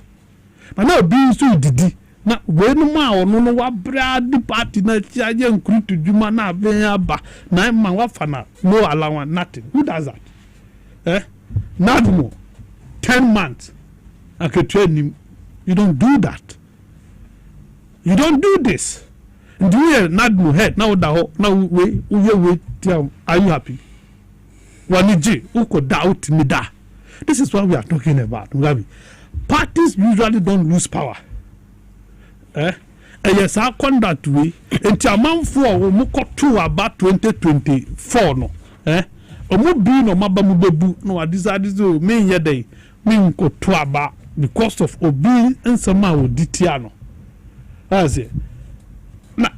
Na agbesi sebefi adebia beto na ebu agbesi sebefi wa agbesi siwo onukra na efre awo ni baras siwo awo ni baras the kind of thing agbesi ye easy ava do agbesi live no so ye ndc nia we need encourage you to want to join ndc no more your flyers join ndc nyina ye kobai asema ye tie kanyina Mugabe ekoba nyina eye one minister say interior ministry is on our mutakane da hono adai why adentina oba akufo beyewe na tie mfani nko gender I say adai said 9 months national security now you see maybe we underestimate some of these things. National security operatives, I'm find information. I'm gonna nema bebre. Come de na then obe information. Come the way Mugabe obe information. So some of these people, you don't allow them to starve. What them with Kyoto?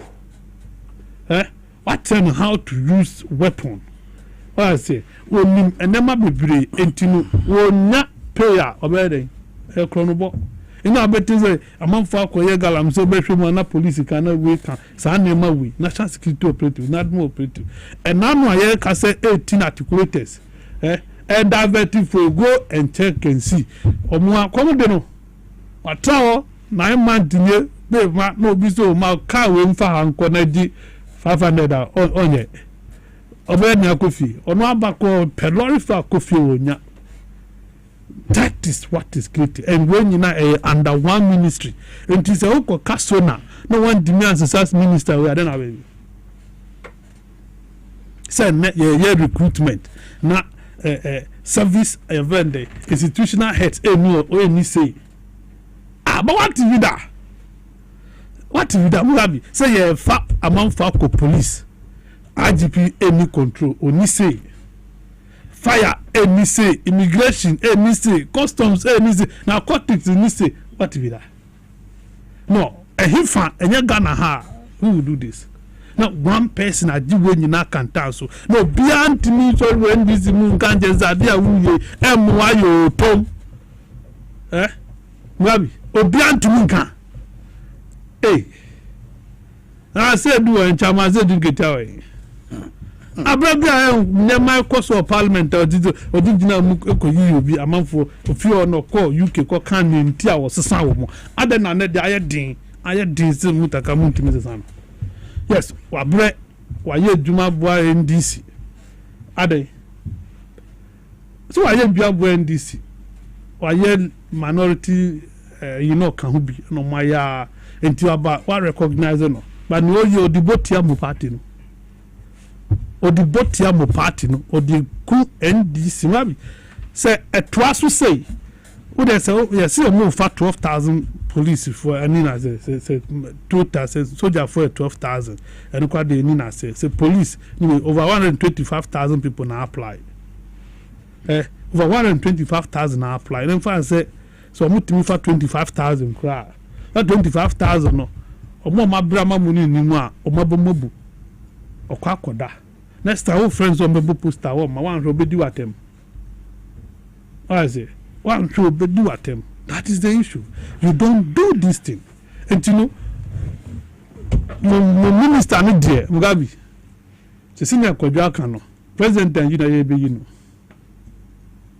it's a President and you see, you can change him and put him somewhere. You need problem. Somewhere there's no way. So we share the contribution. Maybe I will the contribution but let him go to another sector. No facade deal with warm. But we had the Wabre Mutaka is tired here. He's tired. Yes, well, me Mantia or to say Obi co prisons.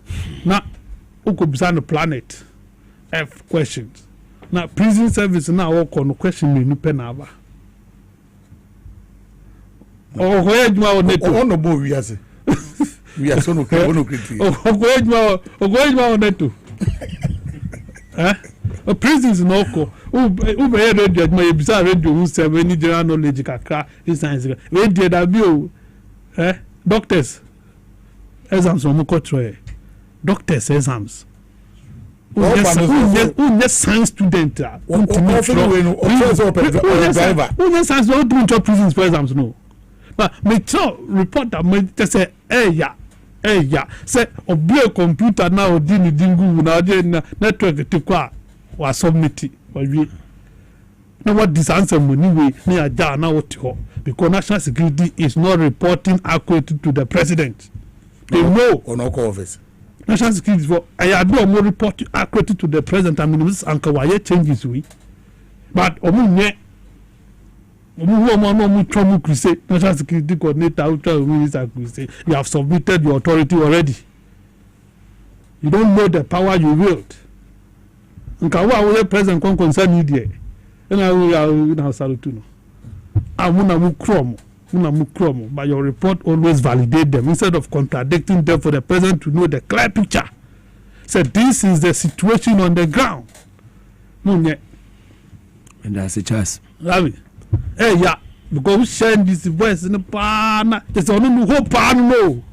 So when the police when the fire service are and one open fear ban will and then just one pass you. In other case that only paper.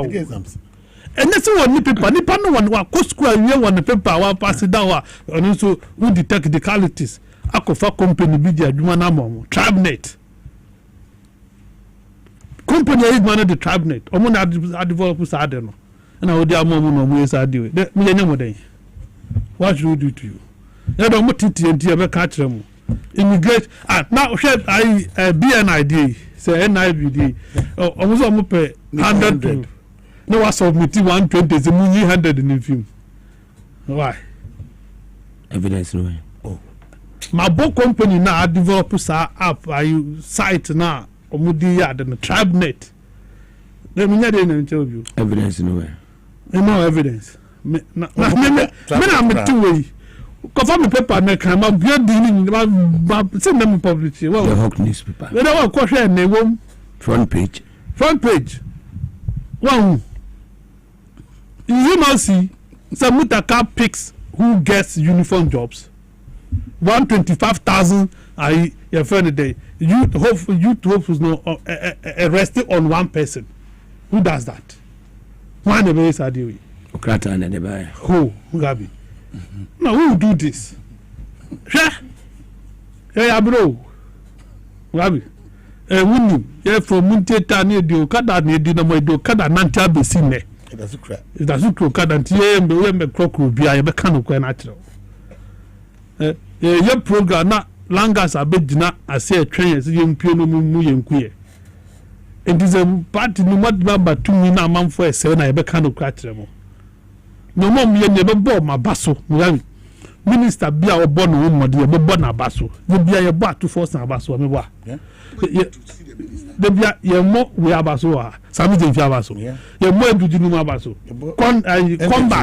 combat ye mo na abaso ye mo honorable dongina abaso ye bo we praise those who are working hard for the government to succeed and for those who are not Mugabe we will continue to tell them the truth ye be koso aka no kwa na kire mo ye o de wu ya boyaniche ye fa wu ya you need to check we don't care we will tell you the truth because we ni pa ba ko no wentimi nkase wunti the majority of the Ghanaian people and Ghanaian youth to suffer it can be can we have argument but because we see when we hear juma atu force born modern erikopoku no mu ye juma John Jinapo no mu ye juma and untimi nkase ministers say ye mu fi parliament na nka ye ntwam most of them are problematic most of them and a ranking amudi amamfo juma no amudi kile amamfo omudi tina amamfo ye die so anko bi oko police awon the paper there and then I will block no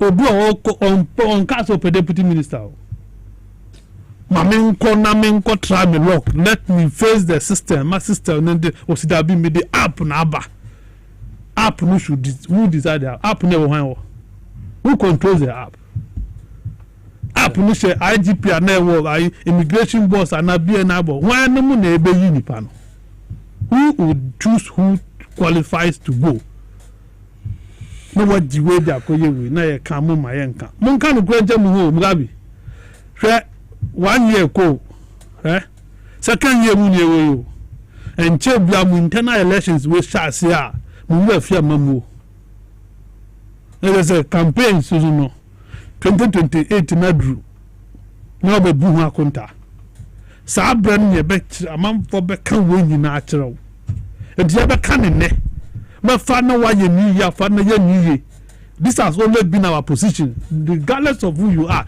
ye be kan no kra kirew President Mama, in as much as your government is performing your interior minister is underperforming he is not helping ebe kan kra kirew IGP bomb modern ne crime channel achiomo the police service is trying hard to do whatever they can do and now on the 10th year na see your boy papa bi toku no sami jemfia asio enra sami if you watching the show enra me achi omo IGP na nkasa have to go there is it why my nka zento who's Ghana for much guys no much omo Nigeria no na metiba bi na that day na okache ye demonstration e wo Jubilee House animu ho the IGP went there or free one now and no see that metiba bi no moto mo wo mba bi no mo yard and na I was trying to eavesdrop la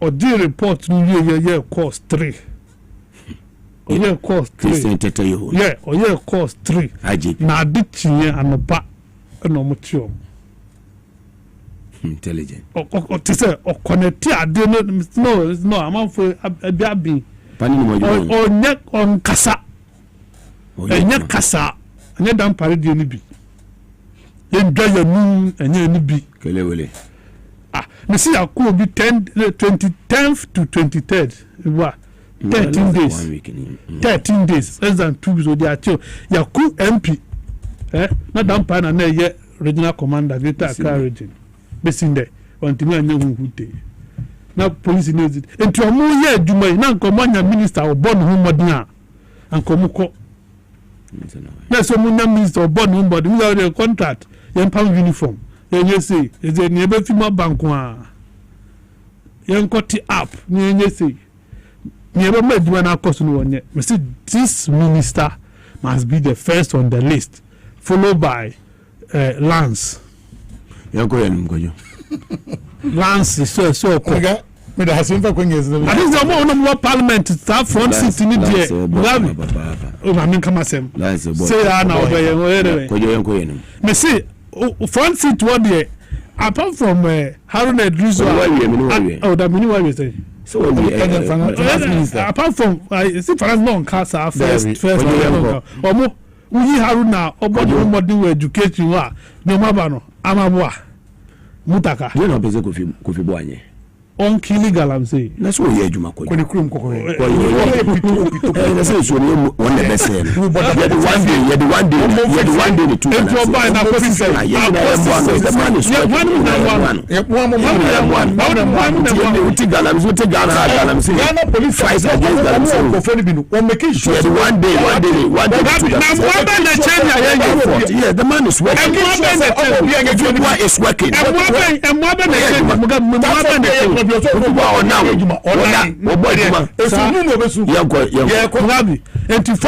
forest ni rivers no emudu do say na we be finance so obe fire like kabore na be di ni bibi o finance say you got my report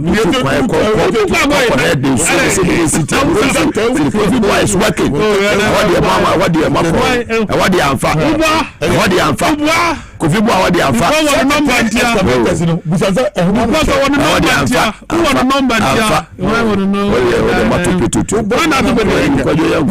so zamfa won share yoku kwaje yanko ka chance won share yoku na kofi bo osuresu obehia ana won ma ya no kofi bo afi be ne wono yes mo sama amuda ko yoku no yoku fo no we mo na cha we mo se bia ba bi on tro let ama ye sa be na nya press conference na ka tell mo ada oh no we kwa de me defend ona esisa obi a woni obi defend no David the we ka recruitment as one say dey na me tona because one na do we ka up no am dey dey ansa be say we ya wote amanfo ni mo omunimi enti omo ba wo emre pa beba omo ba aman fa be hu CV sawadi atu kama undu pa ni obi esika man kasika o ese CV na nipa no so ma kwan ya be ele adie ka nyina wo so wonti ye wo kan motaka dia wo kan mi ma take ni on die ka nyina wo so wonti me drive ko fie na ni aid efre me e ka kire me say wate de ko so no odu kuma se ya obeyede obefra mi am ya na omo benye ombesa ama akonya ama woma omunya da challenges no ya mo kwa betwe misi mu twem me batena be defend ade enye muga me pa cho o producer o do ka mo we do you so say me o mane bo ama ye defense minister etimi no ni pro mo qualify na me de ko nje obeka je me go this what you are talking about yes into obi a woni die mu o de on fa ne die no ko na ye wo ye mu me pa cho de ma producer mo na no minority woni oni position dia na ko ba ya omuji position ni free nisem me ma tra platform so amamu ntaka one sending messages SMS woni me ambanta ewo the same platform so yeko kuma say na ne ko tra ye program any constituency yeko kuma say outside boka obi na ne ye no yes ye And I'm saying, my producer, me tape my submission from Pajo. What I say, movie? Yeah, more. Kevin. What got the prison? Who go do? Listen, NDC boys, you know. When you're the man yet, so what party and winner? Alex now go to police or Buyo. Soldier now Buyo. What so he will have a measure? What will do? When you want boys to go police, they are there. When you want go immigration, they are there. When you want go soldier, they are there. When you want go fire service, the penny has you know. What will do? Now obey one there. Your opposition. Now the young go.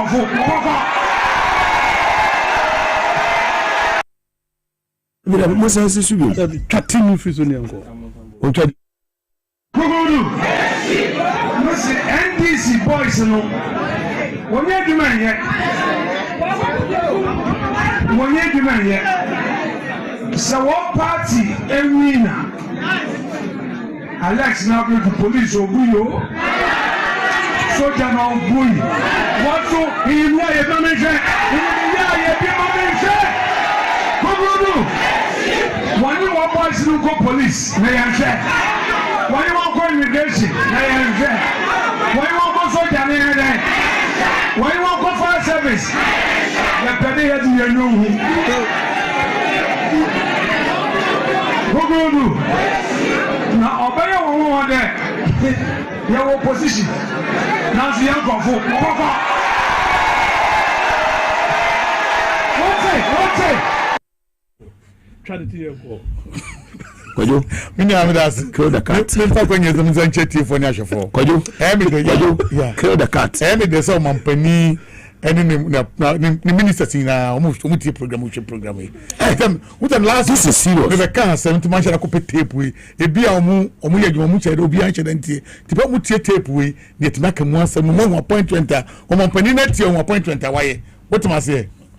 Asama working na enyo bi asam working woni MPP for nim na no baba ka chawo say slot dem MPs no MPs mo nyam kwota na no baba ka ye enu ta meka we no MPs ni nyina enu ni app no enu na enti no mo nyina mo to form so hawo e bi MPs mo kokota bi north mo ko upper east mo ko upper west sa na oye no enu man kama I'm telling you eno mo ye sa na ma we nyina ti o mu nim de o mo ye eno mo nim de o minister na ye eno mo o asema oka o se mu nim fa mo fa me hwe eto mampani sa atama na okọ wo ye campaign na okọ rounds no ya na wo hyam na ante ne mo ba woni nkran no obi a onye president o minority leader o se woni mu fa bi ne hwe Johnson said nketia national chairman na wo different team wo promise chale wate wo ye cabinet minister na no kokko gina kasoa kokko kaso wa cabinet ai member what was say kokko cabinet meeting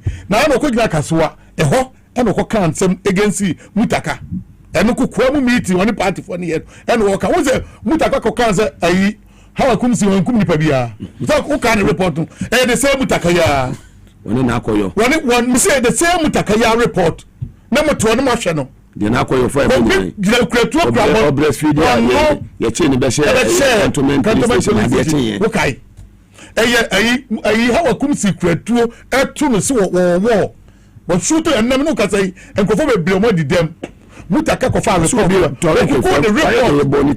yes okoku ni report ba say wonye hwe hawa kumsi wonye abani bia MNPP for be try when the same minister and this even say satam na no lesha ye we be better chance mutaka for platform bako oko because so ko boy mutaka nko ba bia wanya jimo ba bia apart from asamase no ho and kwa wo yet is a legend open half wo yes cat no ja browse no yanko pa da roman browse me kan what ma say wanya juma ni bi on ka ho because so a minority or a leader or a whip ye jeff from 70 no nya juma woni obi anya hwe ye wie ni akicha duane na obi ono so nka won onko peja onko fansu ma ye wie ye emu kase ewum ye de ama no ene kra no wo ye de wo ye Mugabe busa NPP tam ifa na ate so nko exams Yeah, for security service, what is big exams? Exams bang protocol. The protocol, it's out of any day. Jelly, Dino Quasa. Almost fire for a woman, one and craft, and no one security service, and your crowd and say pay day 24 for not 24, 23, 26, a cacabeton account to me, what or no. And this is Papa, I mean, I'm more for to Abuduku. I call rallies, I'm a cousin, Nano Medina last one. Now she so Tonam, the one and Cocranemu, or not being actually in Fimu, appointed duty man, beauty manager. You better bring the banning and Nana. So, when your security service, and no pen. Mumina with the Kumsia Mount.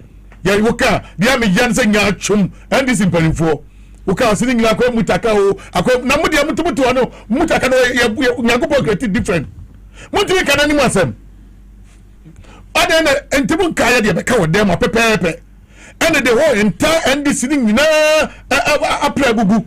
Mugabe and for program, I'm on Nipa Mamma transfer, and this Libya Betraoka, so Madame Tomo Bosse, and never know be any. And then you have funny power, be a ready to cat. We'll see a near Jamutakano to Sabium Sabiano, who are yet to pay. And as can I say, interior minister, and so what? No, be a man appointment. Yami Janis I Miss Oman Panico for Satamano or Diadiano, Nabusia for their monitoring. Mamma Pania to see or Busia from Bajako for, or when Miano man market here, Tintia, Move a fair Gamanazo. Madame Shane Famo, multiple brother for. Sakwayi kuya party o akwayi guamamwe akwayi se udi yirifi efi miami papa afred mama so eba besi Ibrahim so enkola na nketo energy any Peter any hwan mu nyina mabusu afo ne energy wom wodi wom ade na timu yeye timu brother afo brother ba bia de na do ade na no ade o yisa osimesi na obenten wo sa ade no enkofo osie kwai me kasa no uza me jada bo me papa di afred mama Bra Kumasi ni other regions ni other day. I tell you, Papa when who's going to be sa no offer baru osu. Wo ye wiase niema nyina na ewie na nkofo se na mo matomo ase mo jai. Thank you. Like tankomu. No ma yade na am na dum pempeso na nipa ba ko pe. Hwe and security services do do ni ya akodi na se. And ono ko take decision. Ono ko bibia o. And obia nko obia list academ bibia simutaka bibia simutaka interior adia plan wo yenta muso amutimika John said you get me so your fireman am so your fire sounds wo hufo bia na onse na na ko gira kasoa da motom na wo kasem kan sam no ma mpanifo te wani abri yanyi no ano se adia be wo position na tibi tuja wo ba pa wade wo gya no check reshuffle tibi kam yanya reshuffle fifi ko te ba bia so bobo no mo ongo mu akwose ongo mu akwasha mfaso ni so issues all ka issue no kama obi be ko 5 time any issue ni pesa dia na mrantie de maba we pedjo muganya de keto me see base ana me ko because campaign my year the whole 12 years my year me base na me ko biem because ni ngwasa to me e dia na metima sa dia marketing kiti me see boys and girls here da yen be Mugabe twa onkola na niam mu di wachi ene ya ba ni papa 5 no maba ha we am so be forward wo forward am me de ko he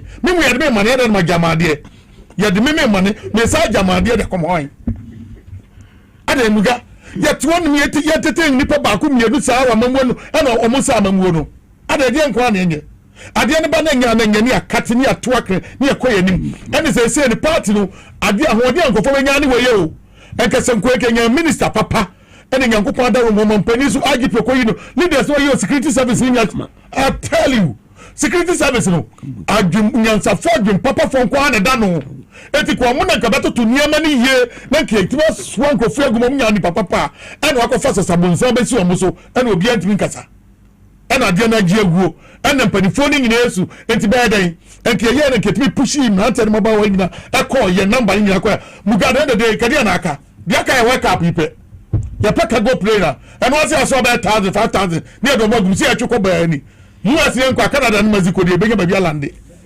what was say na ki akọ ni aba double house for and once muni niam akoso nyina muni bibia mususu mumfi empanifo mo double chief of staff ya kwa ba nyina da so adwuma nyina tipo ne wo wona ya panimu ada niam na no advice wo so tibi wo bi fabia na national security from ma forget it now they never ma dey so the man adai ana mo ya ma niam nyina bas adai Again, me no work say information wa anya de ketwa national security papa ya kanya mu fi Oba juma once a week wayi your friend saying na just Bugate maybe on evidence any evidence and we cop the office Roman rich and not Roman gen for about was say general way new legon kwa no konechi we ba ya no adrebri me ba cho David that's the reason me brother nika information I'm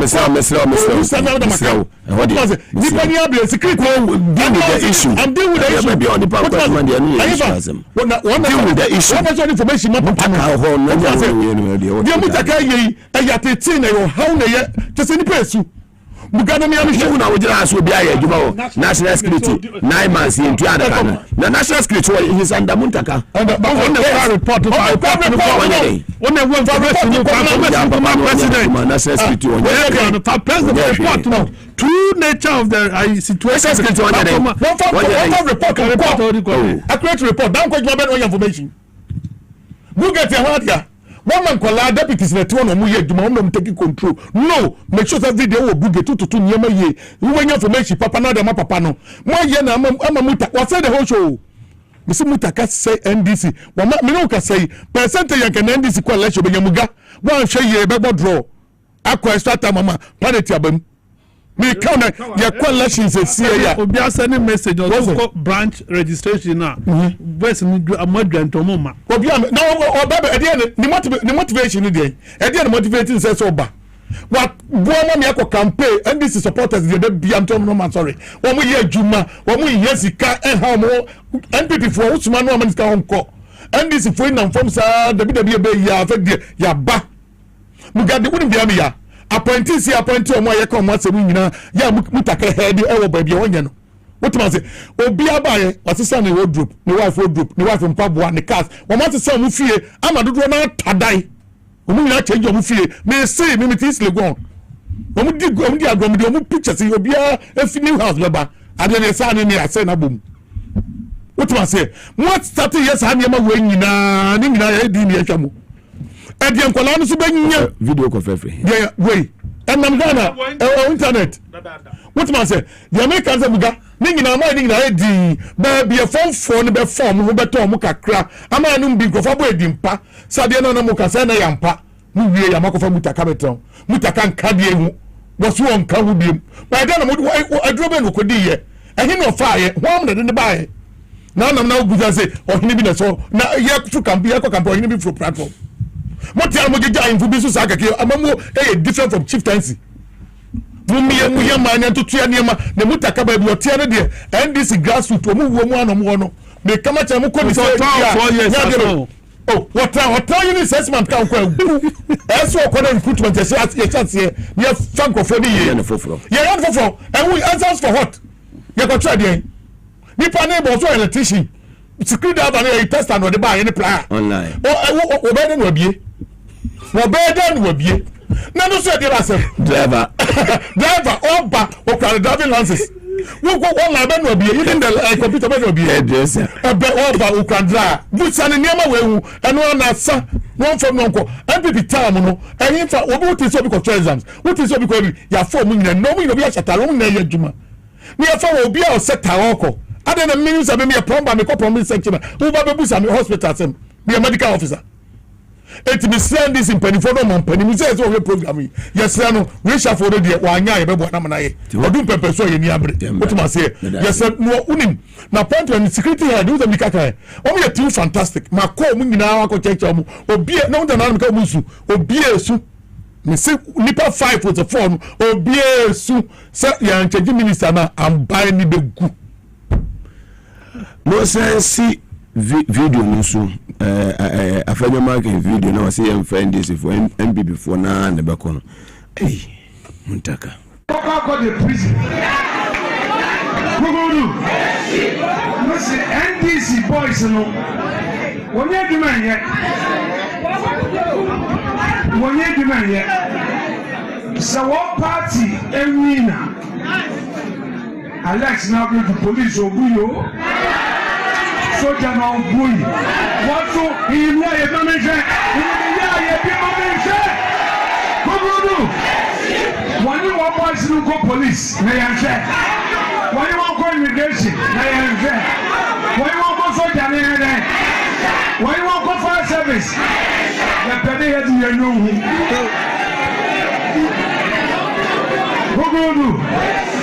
Now, obey your one there. Your opposition. Now, the young couple. The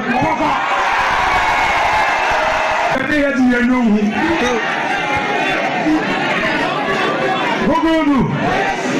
Now, obey your one there. Your opposition. Now, the young couple.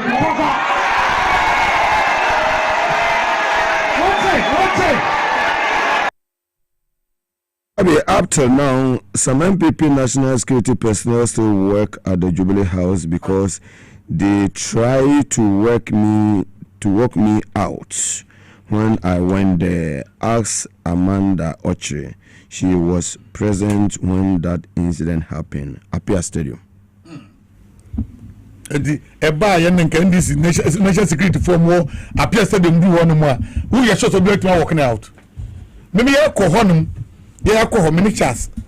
No move for straight here. Then NPP guy and all that spy friends. I forget the name. But one of the communicator. Or Baba Fire who blame one walk chrono. And that then come and BB film Waba. Well, remember fast like I said, Mama. The other person they are not doing. You better tape on apple. Tape never bought.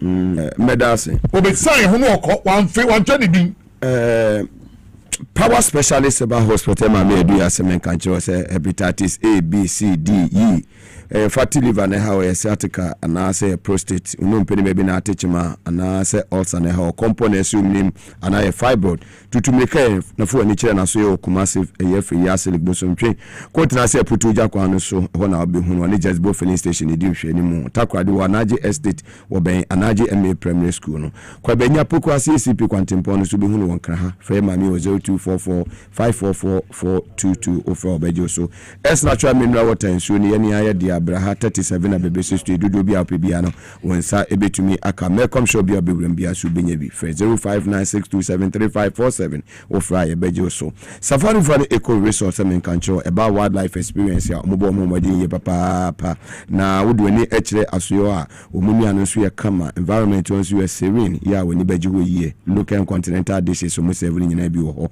swimming pool ho na gym so e wo ho from 0596914394 0596914394 Apia Stadium ya ma yire happy belated birthday wase ni message no de bae ne yire ena twere e de ma no Mr. Yaga Godwin award ya achirinsia ono so se ejana no hye ne papa na mrantie no na ensemo moka no ano hye Victory Garlic Mesa Efe Dr. Mwako ho blood circulation betimi ya adwuma moja betimi di ni padua ni mafusa ni ya wo hia Victory oba no be ma no omo ye opemfo amenum o ma bofra ni fuso nso a menum nemum onum Victory na e ma ogina na so e ma wonya appetite obi a wontumi ni die wonum ato e ma otumi didi ye e ma ogina na so e mema no so e ma ogina na so fine busi mi immune system no so no e ma bibia akoyie kama ti immune system no e betimi gina na so e Victory Garlic Mesa fe Dr. Makon 0242545633 0242545633 ofra ye beje wo so Divine Hope Bar Center otwafo no moti omonka ene mageme die oso kwaje wo die ne ntumi emboa se de be ya sexual weakness no bebo afi ho low libido no bebo afi ho osa menstrual disorder ne nekeka ho waist pain any pious oko self feel baby and SPC su baby ni nyina no otwa heba powder ni nya bia beboa for 0550639037 0550639037 ofra ye beje oso na tiwe nka boy free eye National Petroleum Authority eye NPA na aba we say the stay back stay safe campaign the National eye communication eye Petroleum Authority omo ebogana fo nyina kokko so we say eye 4 tank bia enya accident a mesrem menko ho na say o maka abosade wuri sanse woko ho a ebetumi di wuwo ene dia bia onipa dodo na from aye dey ahwe omo enkwa eniti anama National Petroleum Authority NPA lo ene ne mrante no etu fo se bibia sasi atumrika fe Ghana National Air Fire Service for penifo na se police fo na omutumi emra se de be nso omutumi aboa na bibia nso atimi akọ enkan ne mom no men kotanka no ho se wo kwa ko bi fuel ko hwe diesel na se petrol je se ta mu nyina mo behwe mo nkwa na ahomatofo ene amatofo a National Petroleum Authority eye NPA diaba se eje mo contact center no wo from 0302-550380 0302-550380 Womo ebejo so you see your life is worth more than a gallon of fuel into menko bu fuel ewo fuel tank na to form na kohwe won kwa Medimosis clinic and eba center na de liquid capsule so dia badwa so kope bi num said be ya obrebo ne betime sesi ne kama liver function no etumi a function ye e de amount aboa so ama digestion so no nipadua udidi a digestion so etumi atake place kama ama aja we nipadua no watumi anya energy kese pa na watumi de adi ujuma Medimosis sebra pharmacy shop bia obi wembia no nationwide obenya ye liquid capsule so bi ato feno 0244-068-447 or for Bejo so Hebron Hills International School say excel and shine media of the Sawon Road mobile media Presbyterian Church no we school papa do ba be corner bra bo betimi esini na wotumi abebo abusua dia mekan for Hebron Hills International School e dia ma o kwada no totofiwa fo ni nyina bosomi miensan nan inum ekosi mfie num so ye beje no ni atetene kama e dia ma saa so ne o lower na pa primary so ha ye do ba ne be fantitie mo achechirefo no maben e wo abotre wo mofra no ho nti wodi oba ekọ Hebron Hills International School a nya de ese obi nu ho da biara da tutumika media of the Sawon Road na ko hwe wo mo na so kope admission efama oba no jumeko nyina da woro ne te chira ye de jumedie ebre wo musafa afenyo video no ensanta aso mame Baba got the prison. Listen, NDC boys no. When you do man yet. So what party Emina? Alex now go to police or Buyo. Soldier now Buyo. What so he know you don't mention? When you want boys to go police, may I say?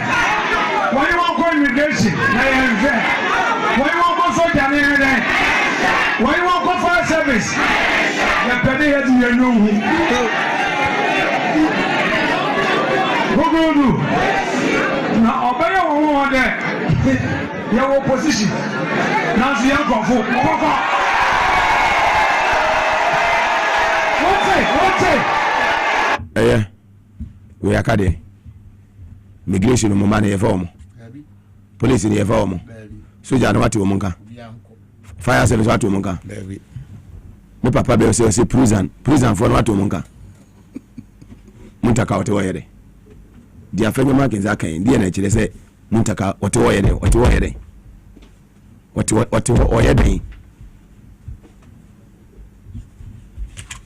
bomusa matwene no jesa tuate resafo no me se obi a onye se na bufo na edi no as abra no leadership no no ka ho no se no ho and pay back and we dey NDC dey obey yesterday yentna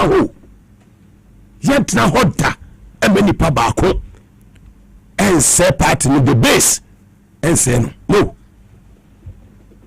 yes and nti na emu bim no say mo dey mo fa to ba bi e betimi asa betra radio no so Tino Mugabe kwaji we me se da bi haya na mepe wo mo ko mo ba beto me wa wo mo ko akonya kase we ji wo ni wo su di Nyankopon we nyamfa esese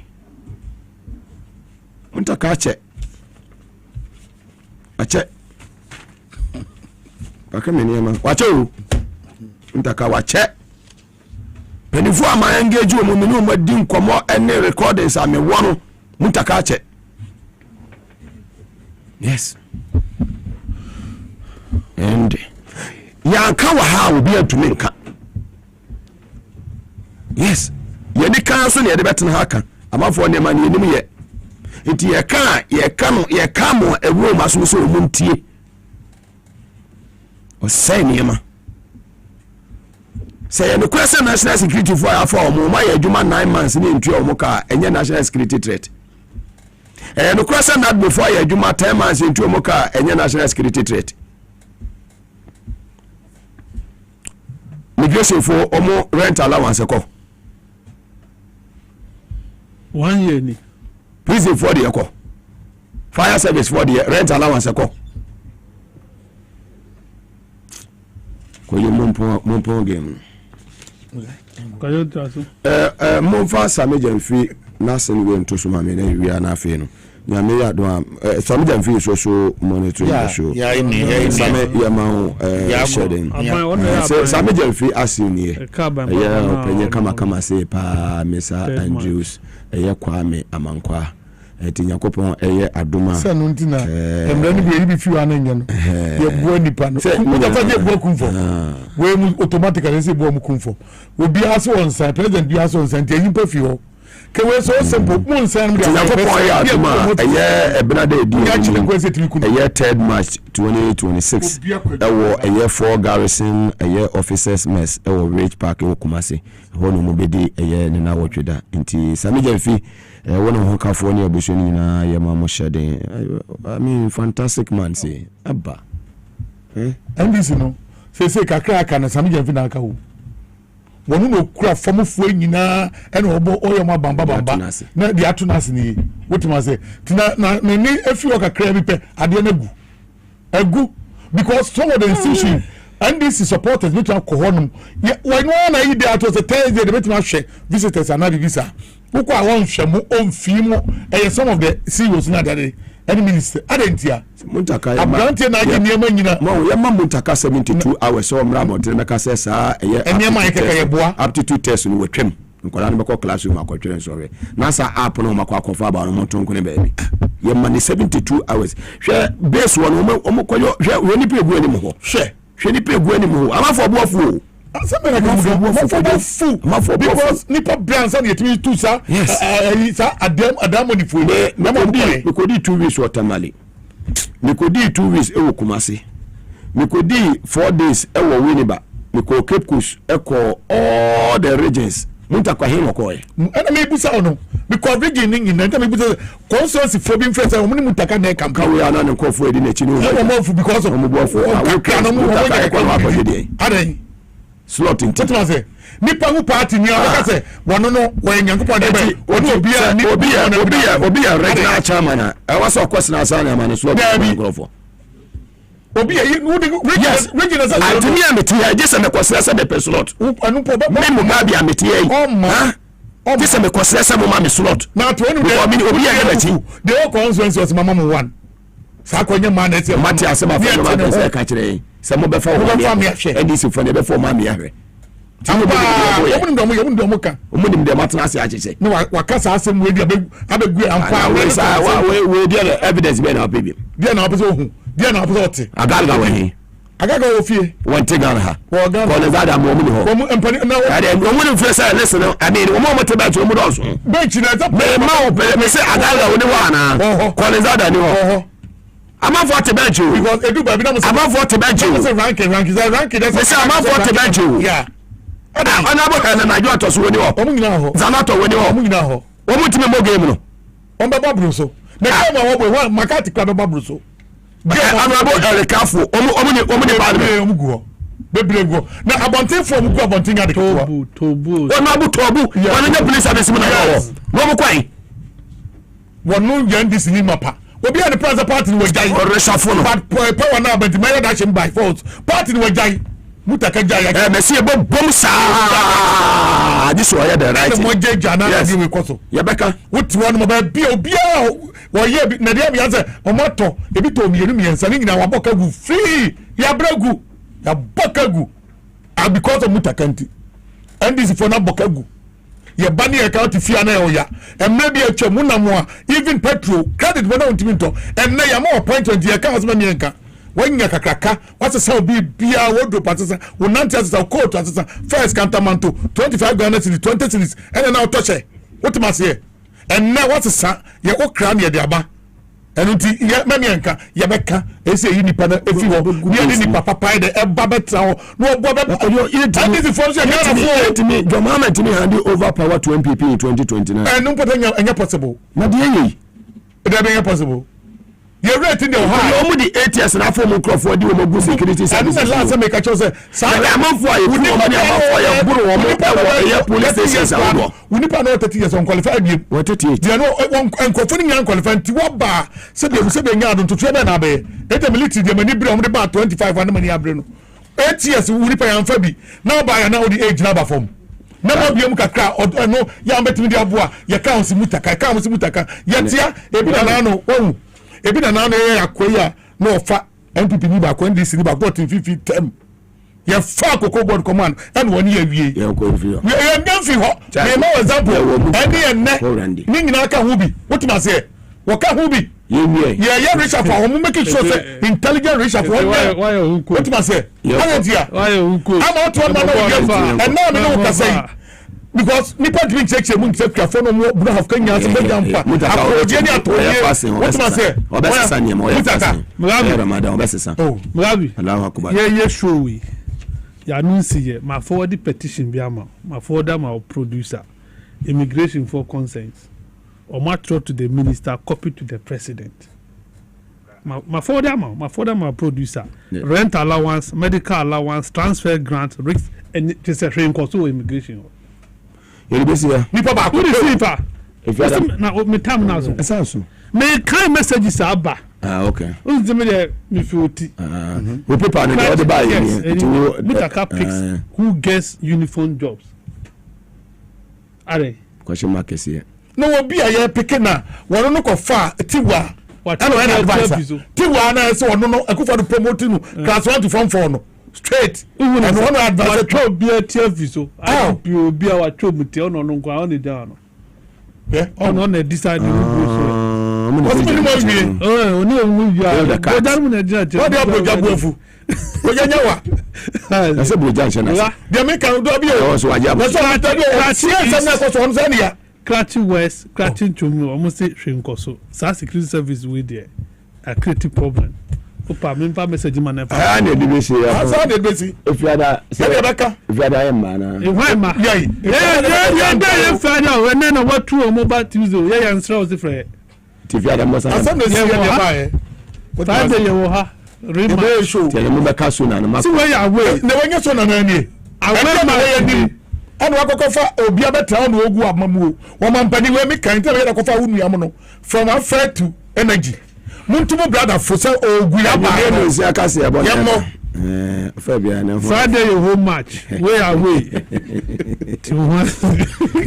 where away Friday na home Yapon